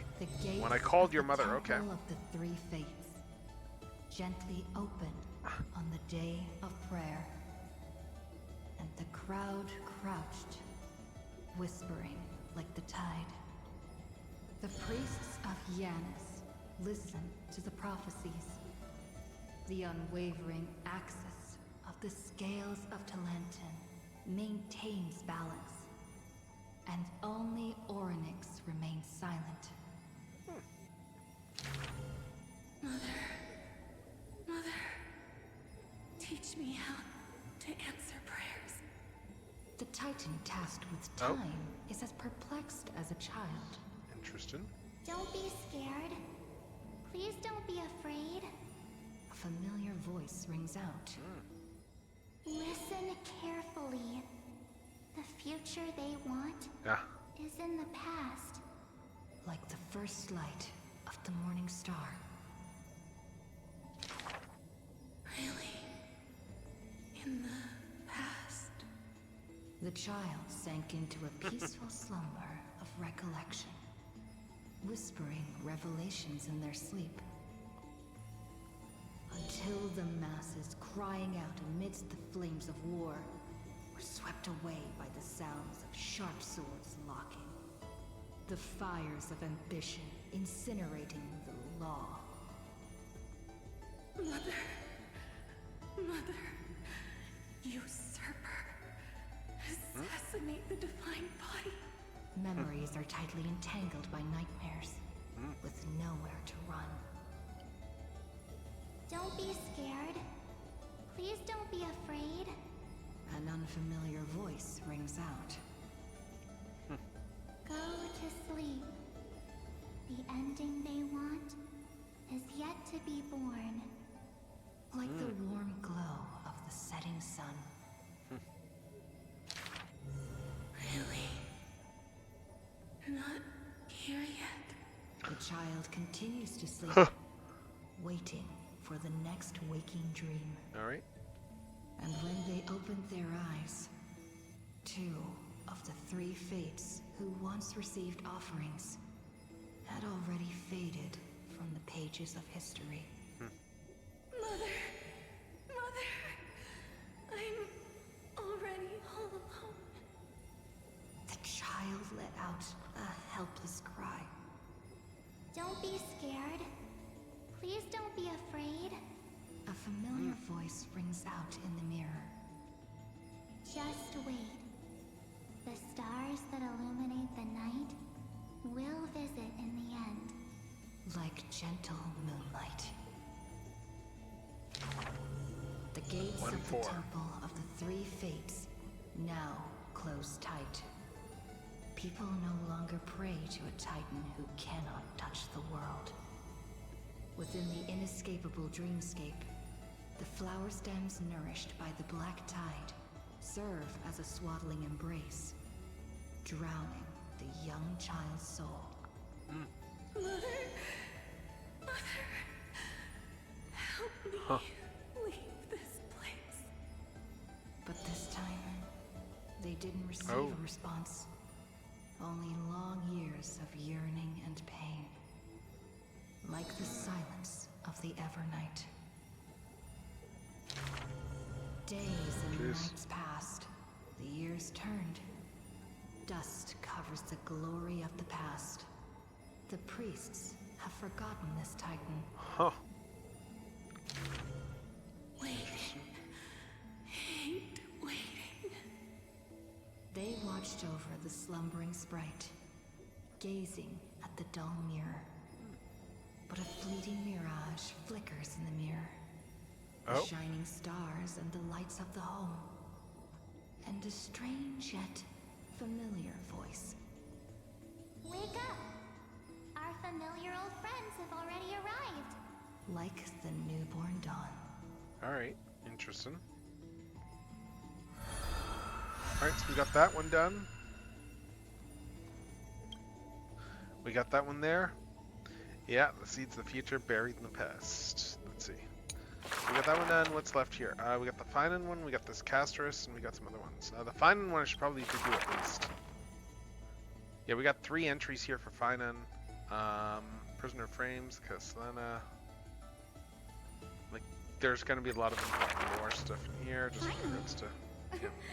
Perhaps you're more suited to being a teacher's assistant. Oh. Those who misunderstood his alias. Finan. Hearing of this final. An eventuality for students. A test for knowledge gained. It may bring wisdom to light and illuminate efforts, but the word's more common meaning is nothing less than the end.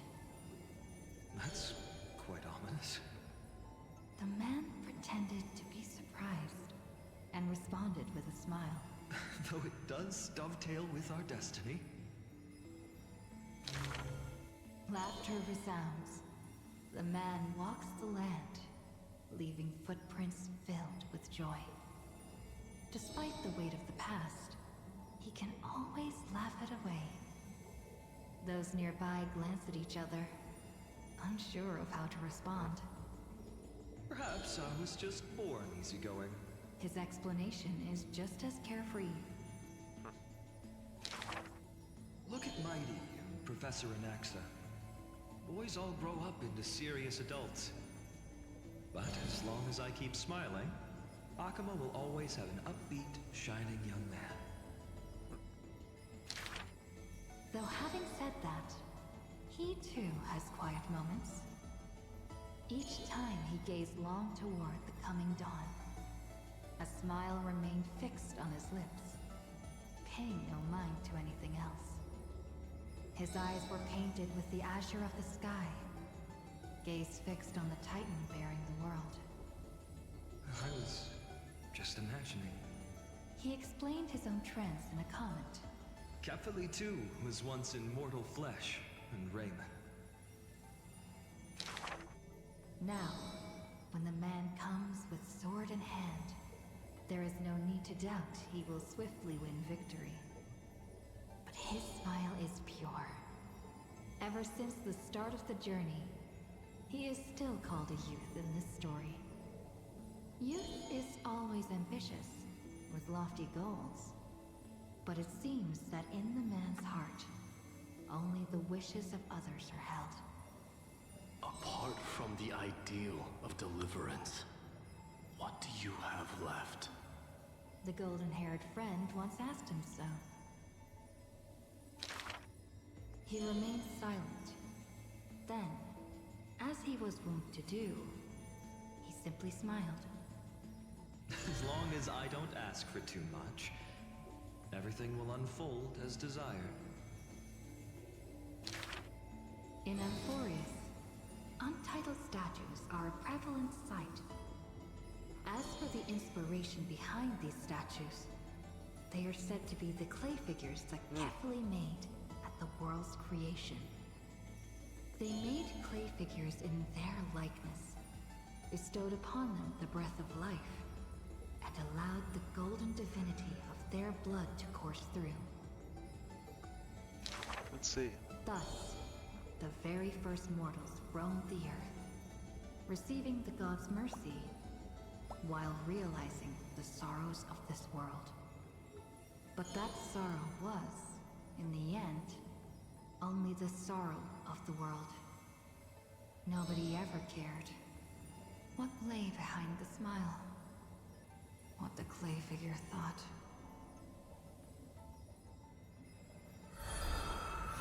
Alright, let's see. Right, next act. The people likened him to the blazing sun, bringing to Amphorius a glorious dawn. And for his part, he embraced their expectations, being willing to become the perfect vessel. Like that god who shouldered the world, the man never cried or frowned. Yet, he is not proud of his resolve. For sometimes, he even avoids the funerals of the departed. Only out of fear that he cannot cry for those. Oh, nice, Zhao gaming chair. Oh, cool. And hello, Ragnar. How's it going? He once sought out That's pretty cool, though. emotions of sorrow. We're just kind of going through all this Star Rail lore right now before I jump back into the game proper. Your misfortune shall be my misfortune. Responsibly and diligently, he protected all for the people, living in dilapidated cottages, sitting on aged stools, subsisting on nuts and fruit, beset by hunger and cold. The people thanked him for his grace, like a hearth warming winter nights. The man's presence dispelled the cold, leaving warmth with promises of morrow. Whence does his warmth come from? None asked. The man gradually perceives Yeah, that's cool though, his true getting the gaming nature, chair. but he dares not speak. I think, yeah, mine's just like, what, like a Staples one or whatever, so it's Unable nothing to nearly bear as the fancy as that. turmoil in his heart, the man set off on a journey once more. Then I shall go save what I can. He was a formidable warrior, invincible in battle. And when it was necessary, Well, the to important question sacrifice is, the how balance, comfortable is it? Because, I mean, yeah, he that's could what do you want, so with really. ease, giving up everything without a show. Just as the ballad blown on the breeze says, losses are a constant on the flame chase journey. Indeed, sacrifices were not hard for him. Yet his misgivings grew with every tomorrow. Like a tear that cannot be shed, such a resolute willingness to let go comes only from the fact that in decisions, he is utterly unafraid to hurt himself. It is because you suffer that you are so much stronger than any ordinary person. There were also those who could understand him. Among them, the Crown Prince. But he smiled wryly in response. Perhaps everything was just human nature. Yet his misgivings never dissipated. This unknown man, in an unknown corner, from time to time, is swallowed by terror. Could it be that, unknowingly, path I walk is by no means the correct one? Fearing only that the greater the burden, the more the mistakes. The road trod by heroes need not be that beset by thorns. Finally, at the terminus of that road, in a desolate, empty place, the man's arms tremble. I'm just glancing now. Let's see. Let's look at the secret lab thing. Okay. Savaging all around Oh, there's nice looking chairs. This is the end of his road. I know Secret Lab's pretty well regarded in general for He chairs. had long foreseen it, but was doomed to be powerless to change it. They look nice as far as chairs go. Willing to shoulder this world. That is no lie. But before the tears could flow, they were vaporized by the heat. Oh? His light blazed brighter than the sun. But beneath it, it's talking about the Flame Reaver there. but cold destruction. The nameless hero, Kazmana. He had Oh, never nice, loved nice. himself. How much of this thing was? Are probably a few $100, right?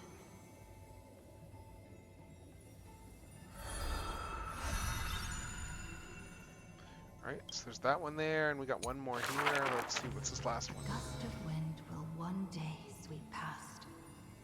wiping away all the man's tracks. Nearly every footprint was stamped full of the fury that filled him. That humble youth faded away with the flames into yesterday. The first ray of light to pierce the long night was brought by the burning man. But the body that bore the weight of the world was forged by the fires of wrath. Rage is a crafty emotion.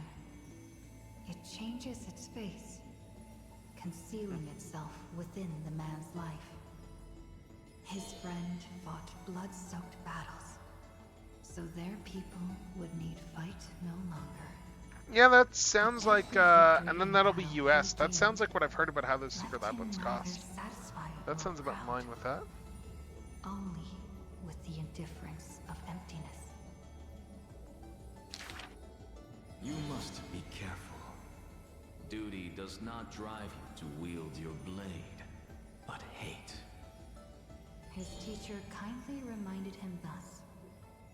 And behind that hatred, you seem to desire the destruction of the self. But what about his joy? Was that too merely a phony disguise?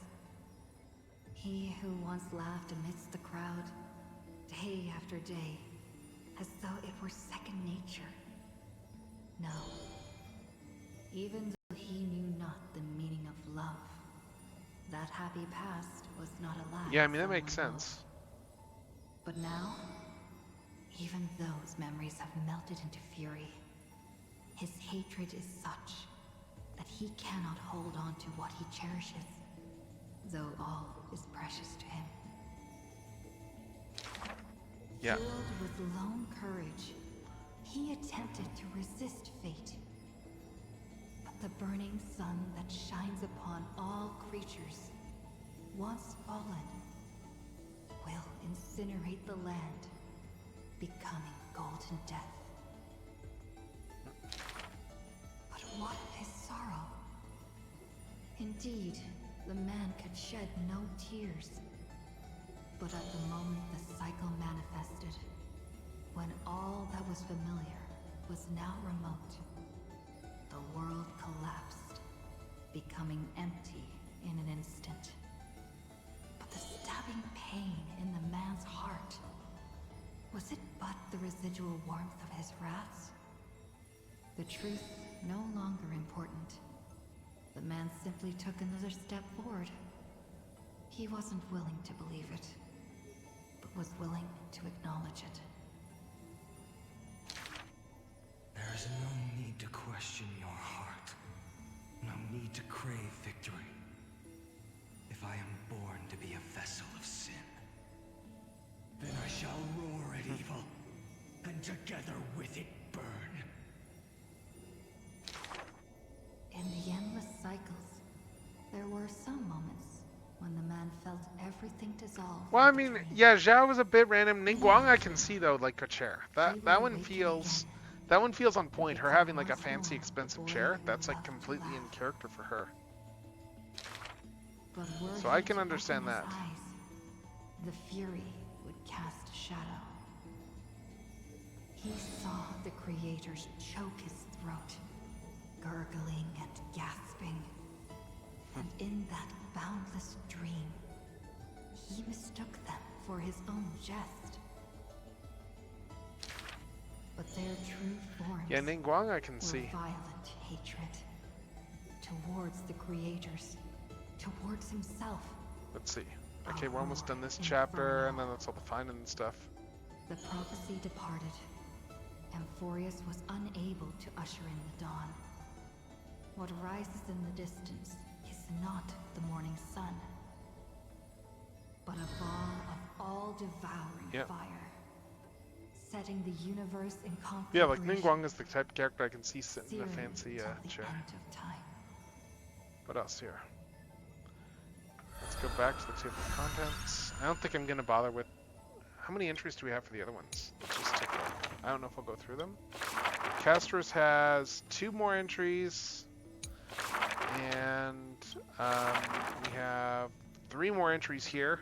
I want to kind of get back to the game because we've been doing this for like the last hour. So let's get back. Let's just go back here. This book is dedicated to. Okay.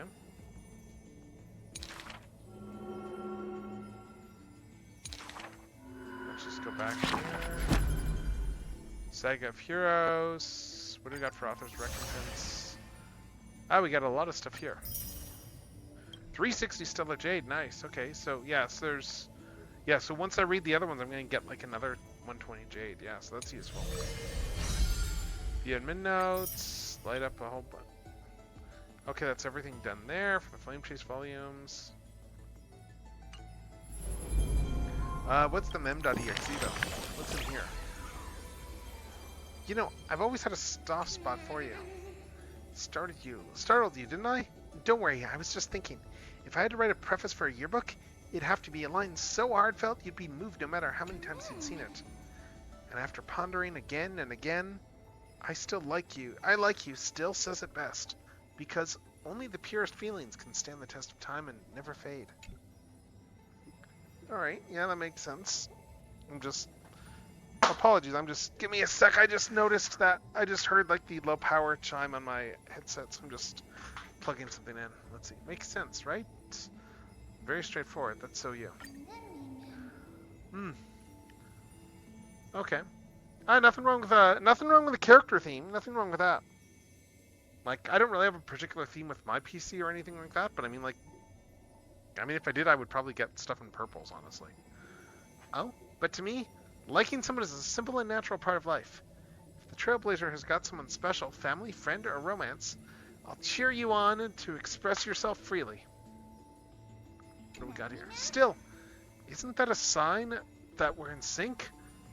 The Trailblazer always manages to appear before I'm ready. No need to overthink it. We've been traveling side by side for so long now. That's why I want to capture every little moment we've shared without missing a single word. Alright. Let's continue. A yearbook that makes you smile without even realizing it when you flip through the pages. Doesn't that sound lovely? You remember all that? I've got a secret. Every now and then, I replay it all in my head. Besides, and it's not just the things that really happened. Some of those conversations only ever existed in my imagination. But they're precious too. So I'm tucking them all away carefully in the same book. Promise me this. Only open it when I'm not around, okay? If you don't, I'll be too embarrassed. Okay, so that's all the... Oh, there's a whole bunch of, like, mem conversations we don't have yet. Interesting. Yeah. Encrypted. Please enter the encryption key. Interesting. Oh, who's my best partner? I'm just gonna try this. Oh, sweet. Okay, yeah. So, alright, so we got all these other mem conversations. I'm not gonna do those right now. What's in here? Did we flame choose a path vacancy? Just checking to see what we got here. Okay. And over here, what's in here? Oh, we already did this one, stuff for the experiment. Alright, you know what? We're gonna go out. I want to get back to the story and actually do some stuff here. Oh. Wake up! Wake up! Buddy! Wake up! It's Mem! You're finally awake. That's a relief. We were so close to being swept away by the reverse flow of time. Oh, is that the little sparkle plush, or is that like a figure? No. I'm going to send you back to the very start of time. Okay. But before we part, there's something I need to tell you. Something very, very important. Okay, what's this, Lord Up? At this very moment, my memories are finally whole. Nice. After watching so many fragments, my past is finally coming into focus, little by little. Yeah, you're Cyrene. You're smart. You must have a clue now. Or maybe... Yeah, I know which thing you mean. You knew the answer long ago, didn't you? Not surprised at all, huh? That's because I'm simple at heart. No matter what form I take, I've always been true to myself. But I'm glad that I remembered in the end. This way, I'll have no regrets. Alright. Where are you going? Don't worry. We're not truly parting. Yeah, that is odd. Because I'm going to become a part of you. Oh? I'll turn into the memory of this cycle. The 33,550,336th Flame Chase journey. And forever reside in the heart of the Time Demigod. This way, you'll carry all that has come before, crossing time itself to reach the next cycle. My mission ends here, but looking back, I still feel lucky. After all, across 30 million Cyrenes, I was the first, and the only one who got to finally meet you. So, believe me, in the next cycle, there will be another Cyrene waiting for you. Okay. And in the one after that, and the one after that. I will always be waiting.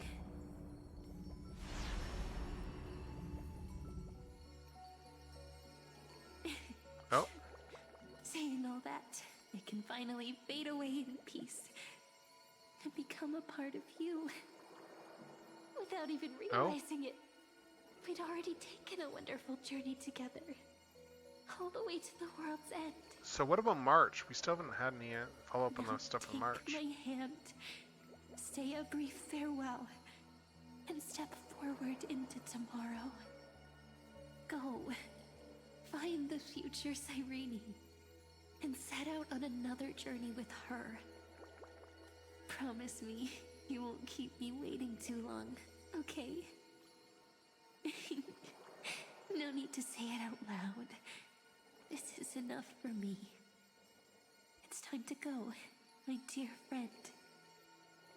May your trailblazing journey always be accompanied by a cool breeze and rippling waves.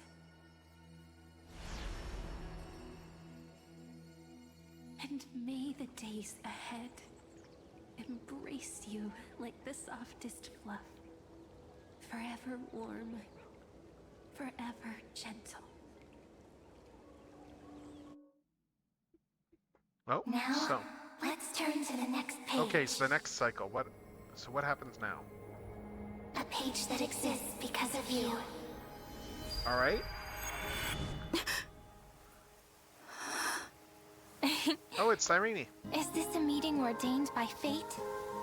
Or a long overdue reunion? It's Mem, but in human form.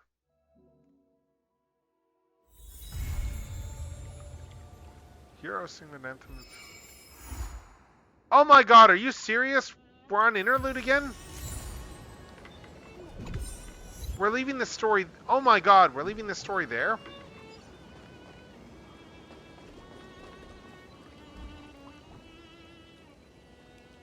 I'm gonna talk to her though, because I'm curious what she'll say.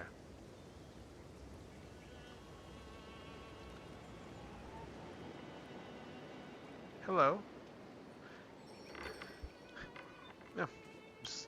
Her surprised expression is just what the memory's recorded. Yeah, interlude means that I need to wait for 3.5 for more story stuff. You know me? Rather than knowing you, it might be better described as I remember you. Yes, you must be really perplexed. I wish I could give you answers, but I feel helpless about the current situation too. It's me. Don't you recognize me? Or did I really change that much? So it isn't possible to restore my memories completely? It's pretty unbelievable for me too. It's like I had a long, long dream. Cyrene's memories and Mem's memories, they're all tangled together. But when I woke up, There were only broken fragments left. I can no longer remember those 30 million cycles. Luckily, I still remember my Chrysos Air companions from this life, and you. Everyone sacrificed everything for this world, and my heart is tied to their fates too. I want to start a new chapter as soon as possible. It's just that you complained to me before about a book called Versions that always stops at the most captivating parts. Perhaps that's just how fate works, huh? Sometimes I get frustrated because of that, but looking at it another way. Oh, something. Okay. Cast off your heavy feelings, take a deep breath, and as a memento of our reunion, please allow me to offer you a gift. 3, 2, 1. Check it out! Doesn't this scarecrow look just like you? I spent ages observing just Oh, that's funny. Nice. Now, we've also planted the seeds of the Trailblaze in Aedes Elysiae. Take it as the start of another journey. And when the time is right, let us return here and write the next page of our journey together. In case you feel up to it before we set off, you can come find me anytime. I'll be waiting for you here. Okay. And we got treasure.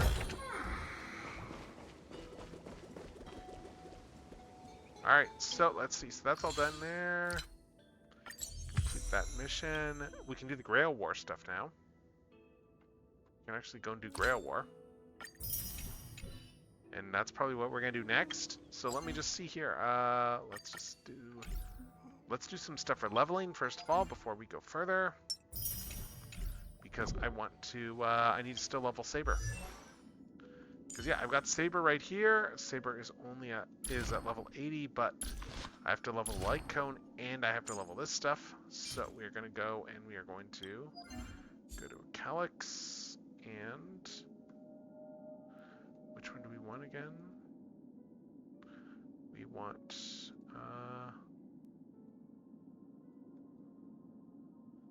I guess let's see.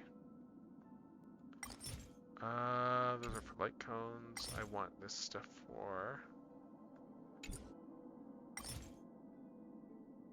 that's for characters. And this one is just for, let's do this.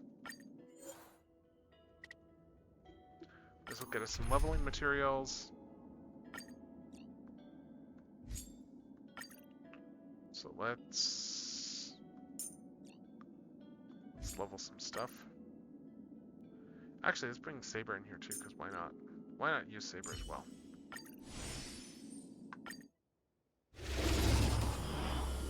But yeah, I need to wait till 3.5 to finish the story stuff. And geez, like, this is a very involved and long storyline, though.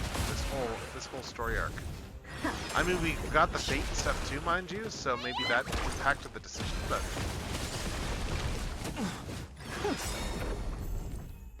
Endless riddle. Nothing but a ball. Expand your thinking. Watch it close. Open sesame. World cleansing track. Expand your thinking. Break.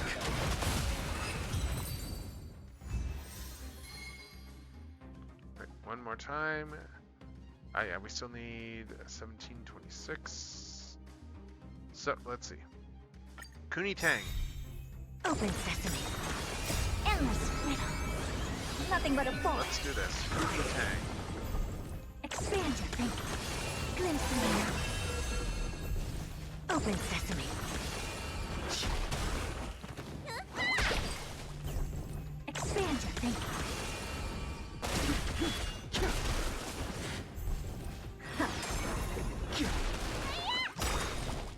Endless riddle. Nothing but a ball. And then, yeah, I'm going to level Saber a little bit more. And then we're going to do more stuff. Let's see. Let's do one more time. We're getting closer and closer to being able to, like, finish building Saber. Expand your thinking. That's good.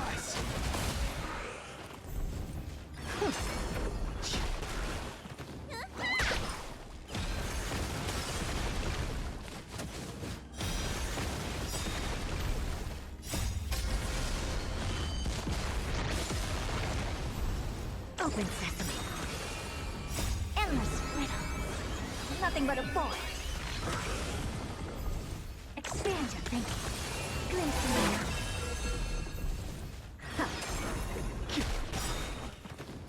World cleansing dragon.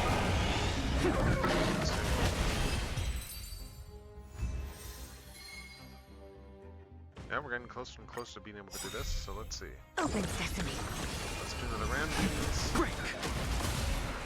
And then, yeah, once this is done, I'm going to level Saber a little bit more.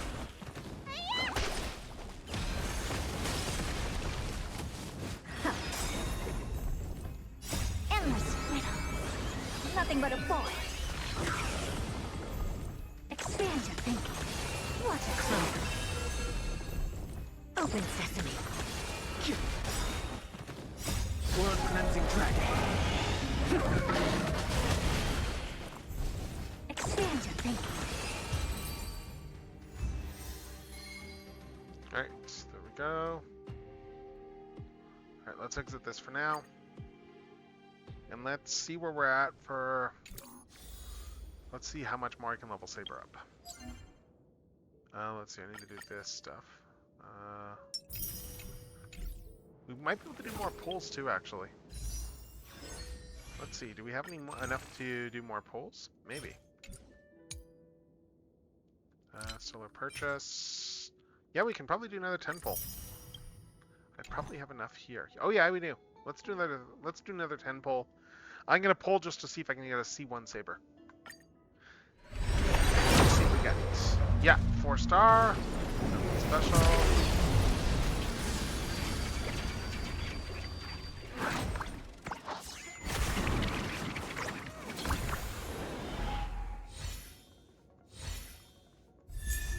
Alright, Genius's Greetings, Death Bank, Stop Conversation, Cornucopia, Mutual Demise, Chorus, Cornucopia. Alright, so, that gave us more stuff. Let's see. I can't buy another one of those yet.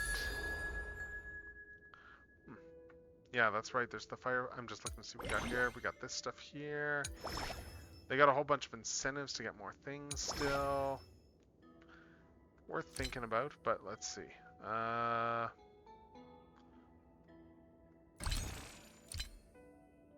Let's see, what do we got here? Variable dice times 2. Yeah, no, I don't have anything for that.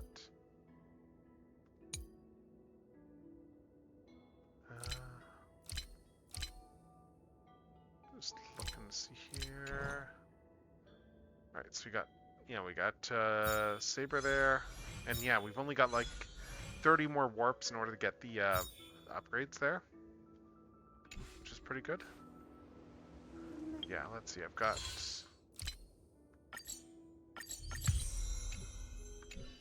Let's do that. Where do I go for that?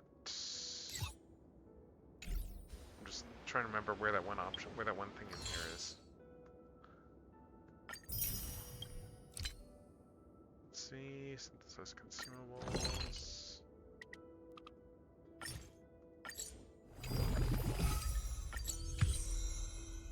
Yeah, we just need to do Echo War, Stagnant Shadow and stuff, and them all. But let's see. Yeah, we're gonna do the Fate stuff shortly. There's collaboration event, Trailblaze continuance. The collaboration characters have no English voiceovers. You may switch to another voice-over language if preferred. Kind of dumb that they're doing it that way.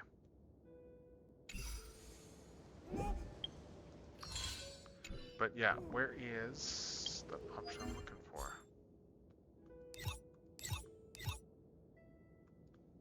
Let's see, that's under Omni Synthesizer. Here we go, synthesize. No, not that one. Okay, we achieved stuff. Let's see. Let's get all these achievements.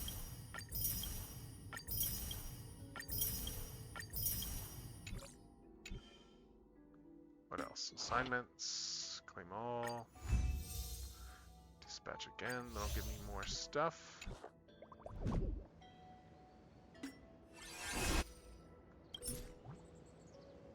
Oh, nice. We got this one too. Cool. Let's see. What else we got? Right. Let's level Saber a little bit more, and then we will go into the Fate stuff.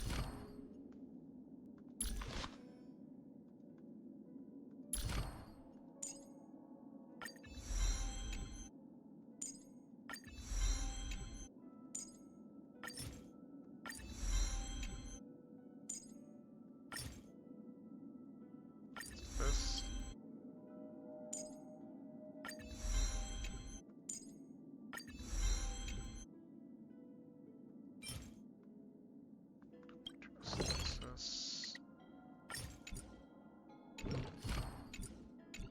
Actually, I need a level light cone too, so let's enhance this.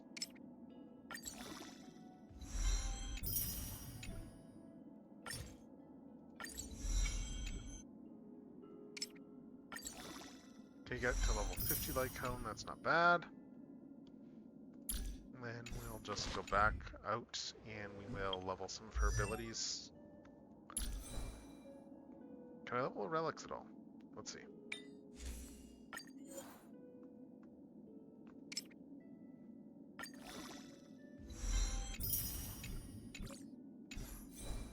Let's level this one.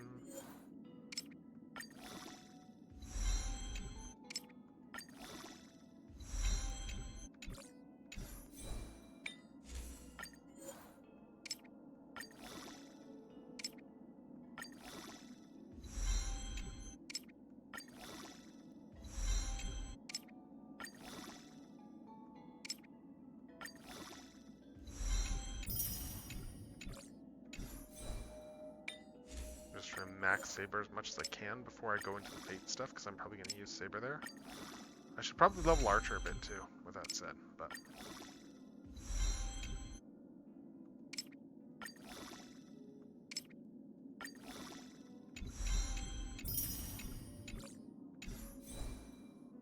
Oh, is that all of those done? Okay, let's see. Smart Equip. It's a B. Okay. No suitable main stat relics for this part, really. Let's see. Details. Enhance. Reroll. Let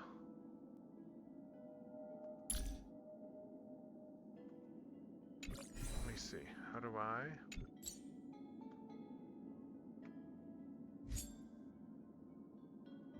Yeah, okay, I need more of this type of relic, I guess. Okay, so I need to do more stuff here. Relic synthesis. So I would need to make a new relic, but I'll keep this for now for Saber. And then over here, we're going to go in and... Let's see, material synthesis. Right, let's level some of these up.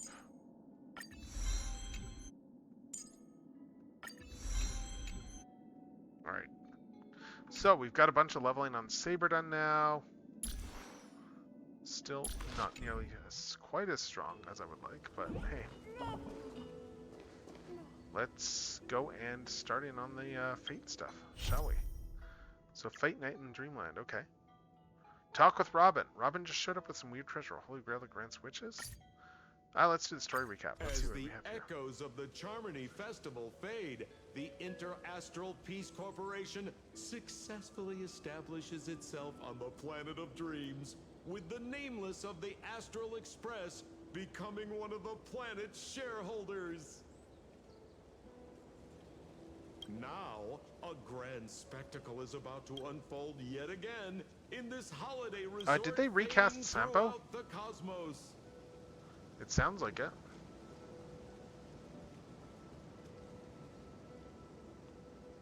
Did they change the voice, or? Starring the superstar of Epsilon and the head of the Oak family, the lead actor is Miss Robin.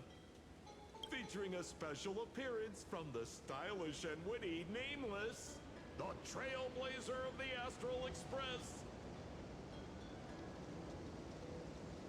With a powerful guest appearance from the charismatic and commanding director, Aventurine, one of the 10 stone hearts of the Strategic Investment Department. Directed by the renowned Mr. Rekka and his trusted companions. Lastly, exclusively sponsored by Old Odie, the head of the Alfalfa family, and a business tycoon of Penacony. And then there's Scott. Yeah. What? Who? You mean that IPC specialist who's good at mimicking animals? That... Okay, well anyway, the marketing development God, department is the in on mimicking this too. animals. Oh my God. Sweet Dreams and the Holy Grail War, now airing across entertainment channels throughout the universe. All right, let's go. Isn't that Robin? What's she doing here? Actually, can I do any leveling on Archer without, let me check. Let's level Archer a bit. Because, yeah, he uses different items anyway.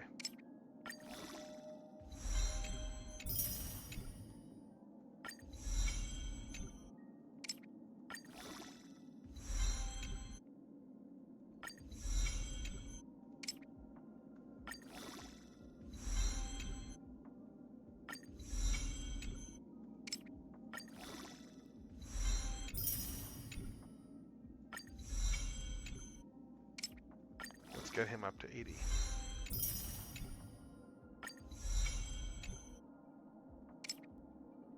Alright, Archer's at level 80. Alright. So we can get all his freebies.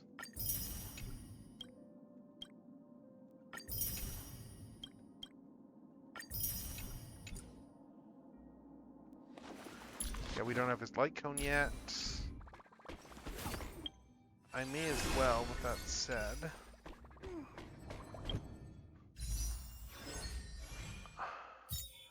I may as well pull on here, because why not? Let's just see what we got on the regular banner. Yeah, just a 4-star. So, we're going to pull here, and then we're going to start the paid event.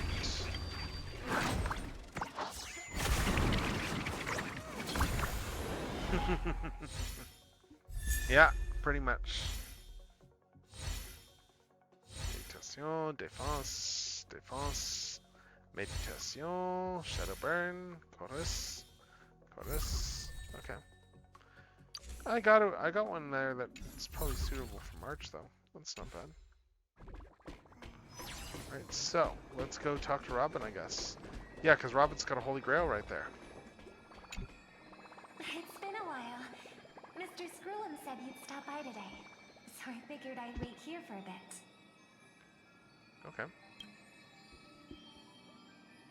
So this is the device for testing the Divergent Universe, huh? You're interested in the Divergent Universe too? Oh, you've got the wrong idea. I may have taken some history electives. I mean, it looks like a Grail, even though it's not. But I'm hardly the right person for. It doesn't look like the Grail in Fate, but it does look like a Grail. I'm here today on someone's behalf. Like the Grail in Fate, the Greater Grail doesn't look anything like that in Fate. Do you still remember the Holy Grail War we had back in Penacony? Wait, what? Not a clue.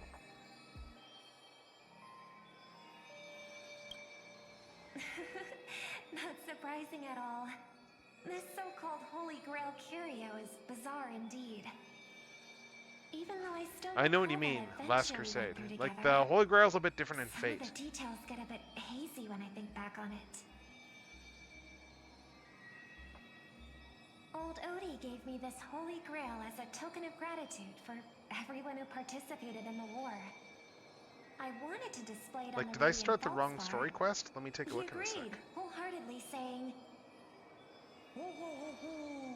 What better decoration for the radiant feldspar than a cup set to grant any wish? Talk about grandeur!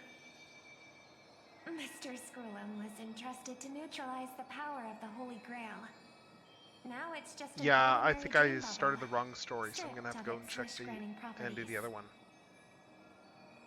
I've always wondered, if the Grail really could grant you a wish, what would yours be? A wish, huh? Feels like Yeah, I someone think I asked jumped ahead a me little bit, similar so I'm gonna question have to go during the back and Holy check. Grail War. Your thoughts gradually rewind to the beginning of the Holy Grail War, as many vague details gain clarity. It was a long time ago. Or, not so long ago. Oh, they're doing this via flashback. Okay. I As see. Penacony's last festive superstar, she was once the center of everyone's attention. Oh, they're telling this in flashback. Okay. And now, with the unprecedented First Penaconian Holy Grail War about to kick off, she is back in the spotlight. Come on, girl. Show the audience that, what's it called? Tattoo on your hand? It's the command spells. Oh. Right. Command spells. Nice. Command Proof spells. of your selection to join the Holy Grail War. They say its power lets you command legendary figures from Penacony's history to fight for you. And now, let's give up the floor to the star reporter of the Crystal Daily. So, honorary member, if you win the Holy Grail, what would you would you want granted? Let's see. I'd wish for 2 more wishes. Well then, do you think you've got what it takes to win the Holy Grail War? Let's see. You betcha. Right. So, honorary member, which legendary figure from history you're planning to summon? Don't tell me you're as clueless about Penacony's history as I am. What's your deal anyway? Oh my god, it's her. Oh my god, it's Hook. Hook's the reporter, oh my god, that's adorable. Sure, the occasion might be a little weird, but don't tell me you don't recognize us. I promised Pitch Dark Hook the Great we'd record every thrilling moment of this trip to the planet of festivities for the folks back home. And here we are stumbling upon you being interviewed for the Penaconian Holy Grail War. I see. I was just wondering why someone else was taking my job, considering our channel secured exclusive rights to this interview and broadcast. Security, clear the area. We can talk this out. How about a collaboration? Hey, even the money-loving Alfalfa family wouldn't charge such a cute kid a licensing fee, right? Miss, consider it charity. Let this kid finish her social studies project. I mean, what's the harm in that? Assistant, get these 2 out of here. The assistant surged forward without warning, escorting the 2 foreign visitors far from the scene. The Alfalfa family proudly presents the First Penaconian Holy Grail War. We'll be following the Masters every step of the way, bringing you the freshest, most exclusive coverage. Alright. Before we continue our interview with the Nameless about the Penaconian Holy Grail War, let's cut to a quick commercial break. Ladies and gentlemen, I'm sure you've all heard the legend of the Holy Grail, haven't you? Across the vast cosmos, such tales abound. Seekers embarking on grueling journeys in pursuit of a miracle capable of turning their deepest desires into reality. Yet, but is this a corrupted Grail? if you ever have the privilege of witnessing its existence firsthand. But today, I bring you all that very opportunity. I have brought the omnipotent wish-granting chalice, the Holy Grail, to Penacony. Of course, the right to make a wish is a privilege beyond measure. And like most competitions in life, if you want to claim your reward, you'll have to fight for it. The Holy Grail will summon heroic spirits, legendary figures from Penacony's rich history, and bring them back to life. And you, daring dream chasers, will become masters, commanding these servants in battle. Well, I mean, he's more like an old, CEO dude, but... Worried it sounds a bit violent? Afraid it might turn into another... Yes, because I have followed the Fate franchise. So it is absolutely violent as hell. Fear not. Mark my words. In the sweet dream of Penacony, there is no... Yeah, Odie is the head of the alfalfa family of Penacony, so he is very, very rich. He is like obscenely rich. The only thing real is the prize of having your wish come true. After all, this is the planet of chasing dreams. Here in Penacony... Yeah, I guess doing it in Penacony means they can keep it all in a dream world, so no one actually dies. Now, brought to you by the Alfalfa family and proudly sponsored by Soulglad, the high-stakes battlefield where dreams are on the line. The first ever Penaconian Holy Grail War. Because Holy Grail Wars end so well. You know, they have a long history of ending great. At the same time, the host of the Holy Grail War is sitting elsewhere watching the advert with interest. Terrific! I loved how you used the word survivor instead of victor to rally the contestants. Yeah. Nothing stirs up a person's drive quite like the goal of simply staying alive, It's Scott. What an inspiring speech, Mr. O.T. Even Lewis Fleming himself couldn't have done it better. That'll suck up. Easy on the sweet talk, kid. I'm not here for your flattery. I brought you in because I expect you to give it your all and become the survivor. Don't get me wrong, Mr. O.T. I'm honored you picked me, but I'm just a nobody, a bottom-tier cog in the IPC. And if the rumors are true, you're not exactly a fan of the IPC, so why me? I sent invitations. I don't know, like with Edison, for... I don't know, I've heard like mixed stuff with Edison, because I mean, like, he did have a history of, you know, like just putting his name on a lot of other people's inventions that worked for him. Spectacle is just a marketing stunt. Huh, interesting. Seems like living in luxury has dulled the ambitions of the so-called elite. But underdogs like you, you're a whole different story. I mean, Odie has got a good Remind me again. point here. What wish would you make to the Grail? I'm bringing in an underdog. Scott? I'm just a lowly grunt trying to climb to a P45 corporate rank. What a delightfully mundane wish. You aren't even dreaming of rubbing shoulders Oh with my legends God. like Diamond or something. But compared to lofty nonsense like world peace, your dream is refreshingly grounded. So, the Holy Grail, can it really grant my wish? I love how Scott's dream is like just course so it can. mundane. Kit, the command spell branded onto your hand is proof of your qualification. You've also summoned a servant and witnessed their power for yourself. Well, we are in a dream world where ice cream talks, wine bottles sing, and instruments play themselves. A grail that grants wishes and legendary figures resurrecting from history? Not so far-fetched here, I guess. Yep. But here's the bigger question. If the grail is real, why are you sharing it? Why turn this into a That's show? a very good question. Let's face it, if I were in your shoes, I'd keep it to myself, make my wish quietly, and get filthy rich. That's a good question, Scott. A sharp question, Scott. Let me put it this way.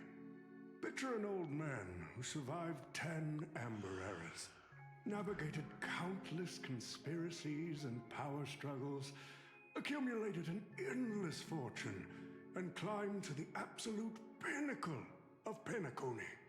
Yeah. Now tell me, what's left for such a person to wish for? More money and power? No one ever thinks they've got too much of either, right? I don't know. You tell me, Mr. O.T. You're already getting close, kid. But a single wish, that's far too small to satisfy me. I want to transform the Holy Grail War into an unprecedented form of entertainment in Penacony. Imagine meeting historical legends, summoning them as servants to fight for you. Yeah, interesting with Edison there. Your wildest dreams Interesting come stuff. true. I mean, This Edison also will thought be DC Power was a good Penacony's idea, mind next you. grand spectacle, standing alongside the Charmony Festival as a beacon for the universe's attention. Dreamers and wealth beyond measure will pour in, far more than ever before. And for the first ever Holy Grail War, what story could be more compelling than the wish of a nobody coming true? Yeah, no. Odie has a good point. Ah, I get it now. Don't worry, Mr. OT. I won't let you down. As a lone wolf, I've learned how to survive, no matter how desperate things are. But I'm not gonna lie, Mr. OT. Just now, during that broadcast, I saw someone who's dragged me down to rock bottom more times than I can count. Funny You how can't fate count very works. high then, because She's the here answer on is this 2. battlefield 2 too. times. Let Yes, me that is how guess. fate works. You mean that nameless from the Astral Express? A real showboat and a tough competitor, I'd say.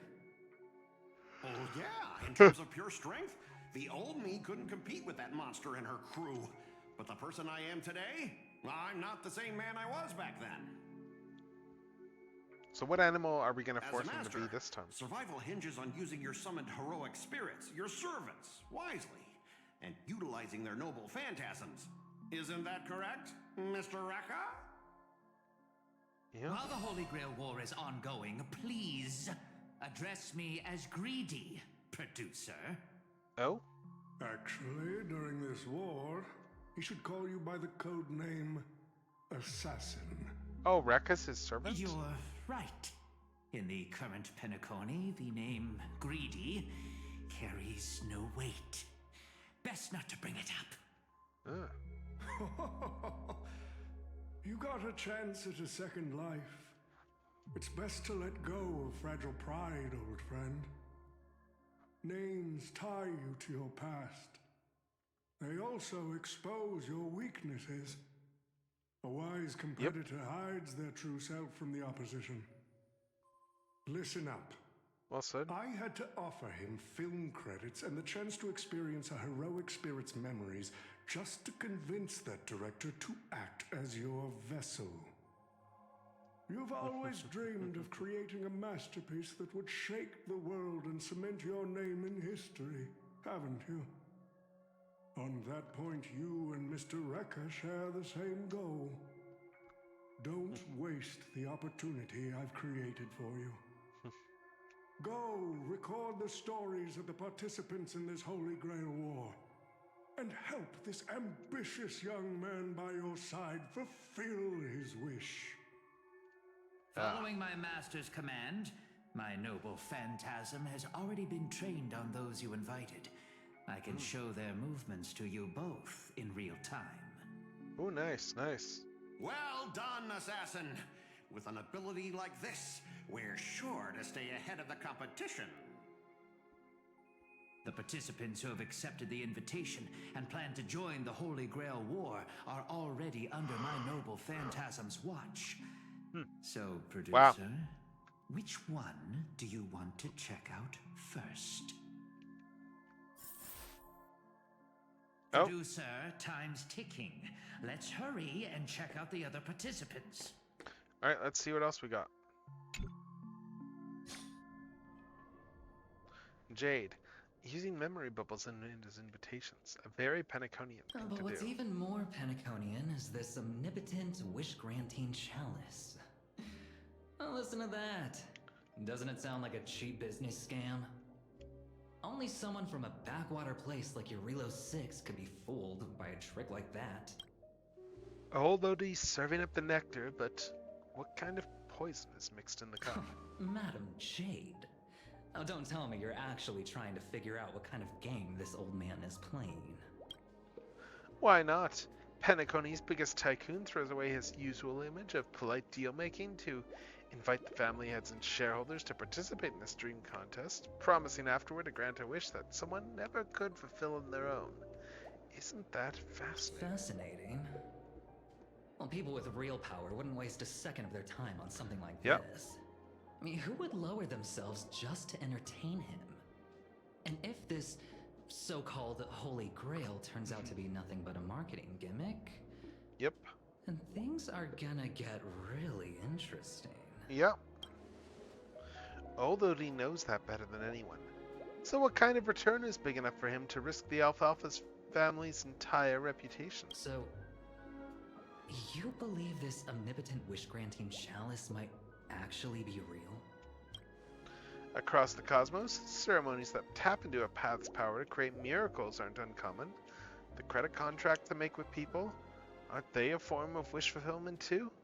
And even more so are the cornerstones we receive. So does that mean you're interested in accepting the invitation? I am interested in the Holy Grail War, but not in the Grail itself. What intrigues me are the people who join this war for a so-called miracle. Placing your hopes and dreams on some unknown Holy Grail. It's like dousing yourself in oil and diving straight through a ring of fire. Doesn't look promising. But it'll be one hell of a show. And more than that, it's also the perfect opportunity to watch and make connections. Only one lucky fool will walk away with the Grail. But the Bonajade Exchange? No. The IPC's Strategic Investment Department can grant everyone wishes. Our future strategy calls for more allies. Aventurine, you're going to accept the invitation and join the Holy Grail War, aren't you? I knew it. Paniconi and I just can't seem to stay apart. But I have to say... Oh, with the command spells? Participants, not exactly pleasant. Speaking of allies, a certain someone has returned to Paniconi. Obviously, we can't have any official dealings with him, but since you've exchanged intel before, there's a little trust between you two. I want you to use this Holy Grail War as a chance to strengthen that trust. Alright, interesting. Wait! You're telling me the Strategic Investment Department is joining too? What's wrong, Mr. Scott? As a member of the Marketing Development Department, their reach shouldn't extend to you, right? Yep. That's right, Mr. OT.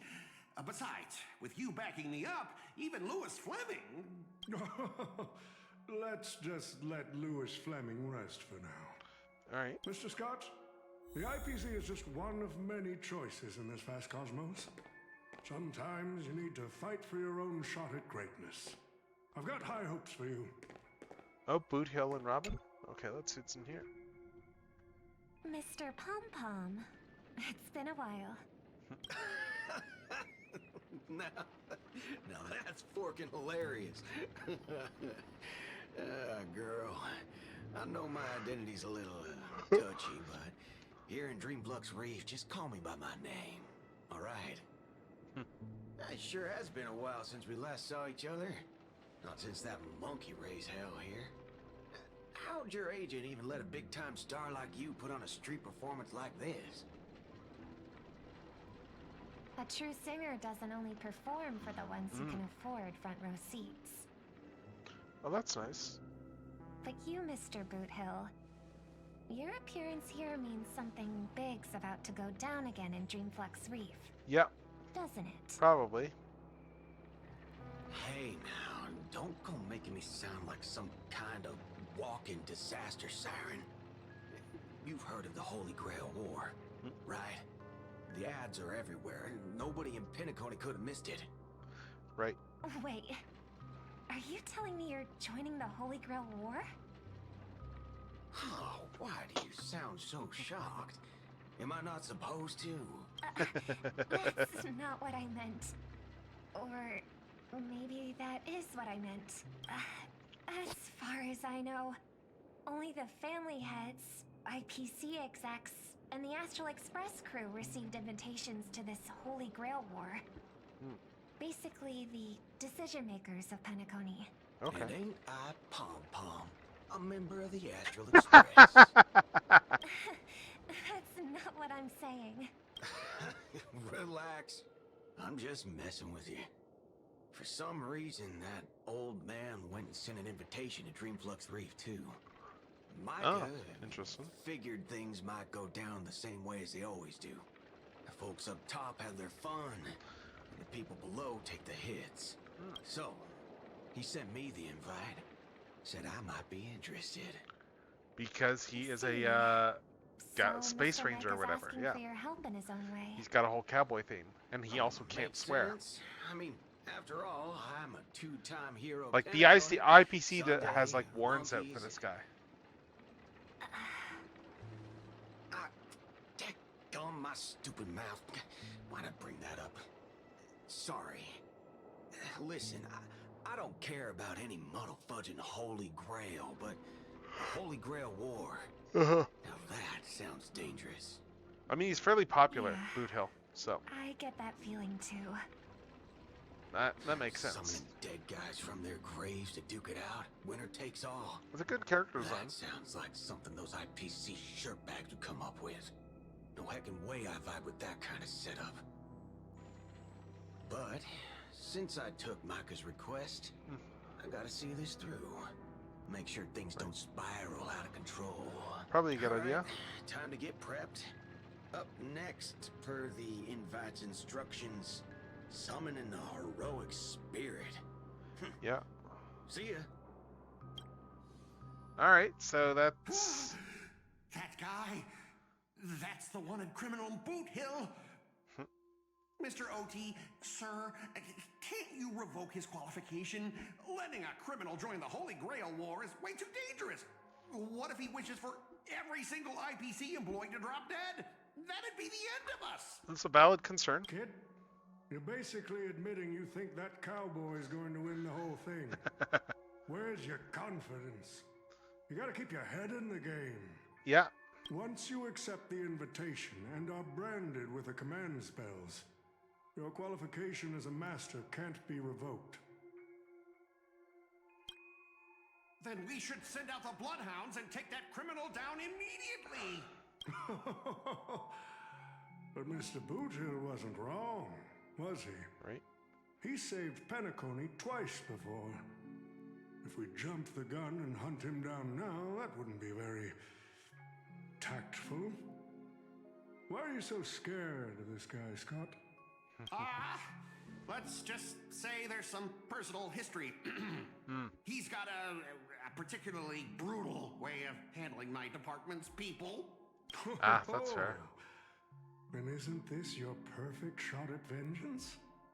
Win this war, and you can bring that cocky cowboy crashing down yourself. Don't worry, Mr. OT. Forget a small fry like Boot Hill. If the traps are set right and the schemes are airtight, even Lewis Fleming wouldn't be able to escape. Good. That ruthless streak of yours reminds me of my younger days. Let's see. So Pom Pom got an invite too? Who the heck keeps tossing garbage around? The next passenger Pom Pom catches littering is going to have to write down the train's sanitation rules 100 times. Huh? The first Penaconian Holy Grail War? Inviting the Astral Express to join? Sounds like the kind of spectacle that might interest you. Pretty much. Seems like she's not around. Maybe I should pass this to March and Don Hung instead. Wait, why is there graffiti on Pom Pom's hand? It won't come off. Who's behind Yeah, that's how command spells work. The world's turned upside down. Even the animals on the Astral Express can enter this tournament. Mr. Odie, should I take care of this first? No need. Letting a contestant like them compete just makes things even more interesting. Alright, so we got one more monitor to look at here. Oh no, we just talked to Assassin, okay. The stage is set, and the characters are all in position. But, Master, for you and me, this Holy Grail War comes with a few complications. Yeah, the competition this time is no joke. No, what I mean is, if you look at the backstories of the participants, they generally fall into 3 categories. those who are in direct competition with your department, those who have a personal grudge against your department, and those who see you as their sworn enemy. Yeah, good point. In other words, from a narrative standpoint, every single participant we've identified so far is likely to target you first. It's All right. us. You call that a complication? Like I didn't already know everyone here has a bone to pick with me? A little personal wisdom. Not everyone is your enemy, kid. Learn to separate conflict of interest from personal vendetta. And the key difference? The first one can be... Yeah, I'm gonna have to head off soon. I'm just trying to get a little drowsy. The Let's second? Not so much. So, if I were you... You'd deal with the personal vendettas first. Much appreciated, Mr. OT. I'll keep that in mind. What a poetic twist. Old rivals, now destined to settle the score on the Holy Grail Wars stage. Right. Lucky for me, I drew the best possible card. Assassin. With your noble phantasm, we should have the upper hand.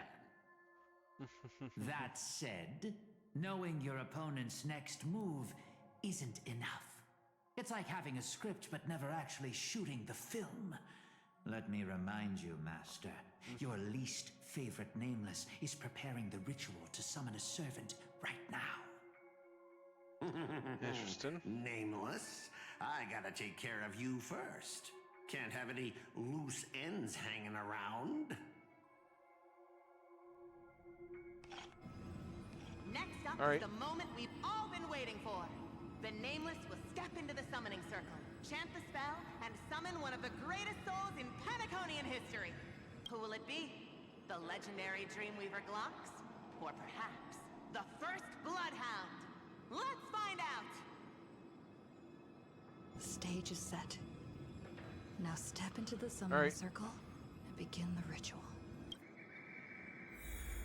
Okay. Honestly, I'm starting to get pretty tired, so this is probably a good place to end it. I'm getting a bit drowsy. Probably gonna wind it down and finish this up tomorrow, I think. So let's see. So let's pause and save. Let's pause and save. In the meantime, we are going to go and we are going to go find someone to raid. So let's see what we got for options. Because yeah, I'm getting a bit tired. I'm starting to like nod off a little bit, so I'll probably just finish watching some anime and then head off to bed. But let's see who's on that is on my list. Let's see. Not a lot of people. Okay.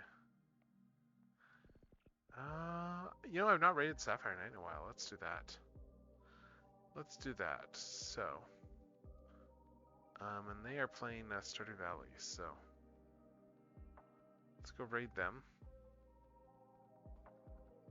Let's raid them, and then we'll let's bring up the end of stream graphics too, shall we? But yeah, thank you everyone for coming by tonight. Yeah, so we're gonna be doing like the Fate story stuff tomorrow. I think that's gonna be the gist of it, and it's gonna be the usual time and place. So usual 8 p.m. stuff should be good. And then yeah, then Thursday I'm gonna be doing a whole like I'm gonna be doing a big unboxing stream of on Saturday I'm gonna be doing a big unboxing stream of just all the stuff I picked up at TFCon, which is like, yeah, that's like 7 toys I've got to open up for those, and then show off a bunch of other stuff too while we're at it too. So it's gonna be a longer one, I think, but it's gonna be cool. I'll probably talk third-party panel and stuff too, because why not? But yeah, thank you all for coming by. I will see people tomorrow for the Fate event there. And yeah, with that said, everyone have yourselves a fantastic night. This is Techno, signing off.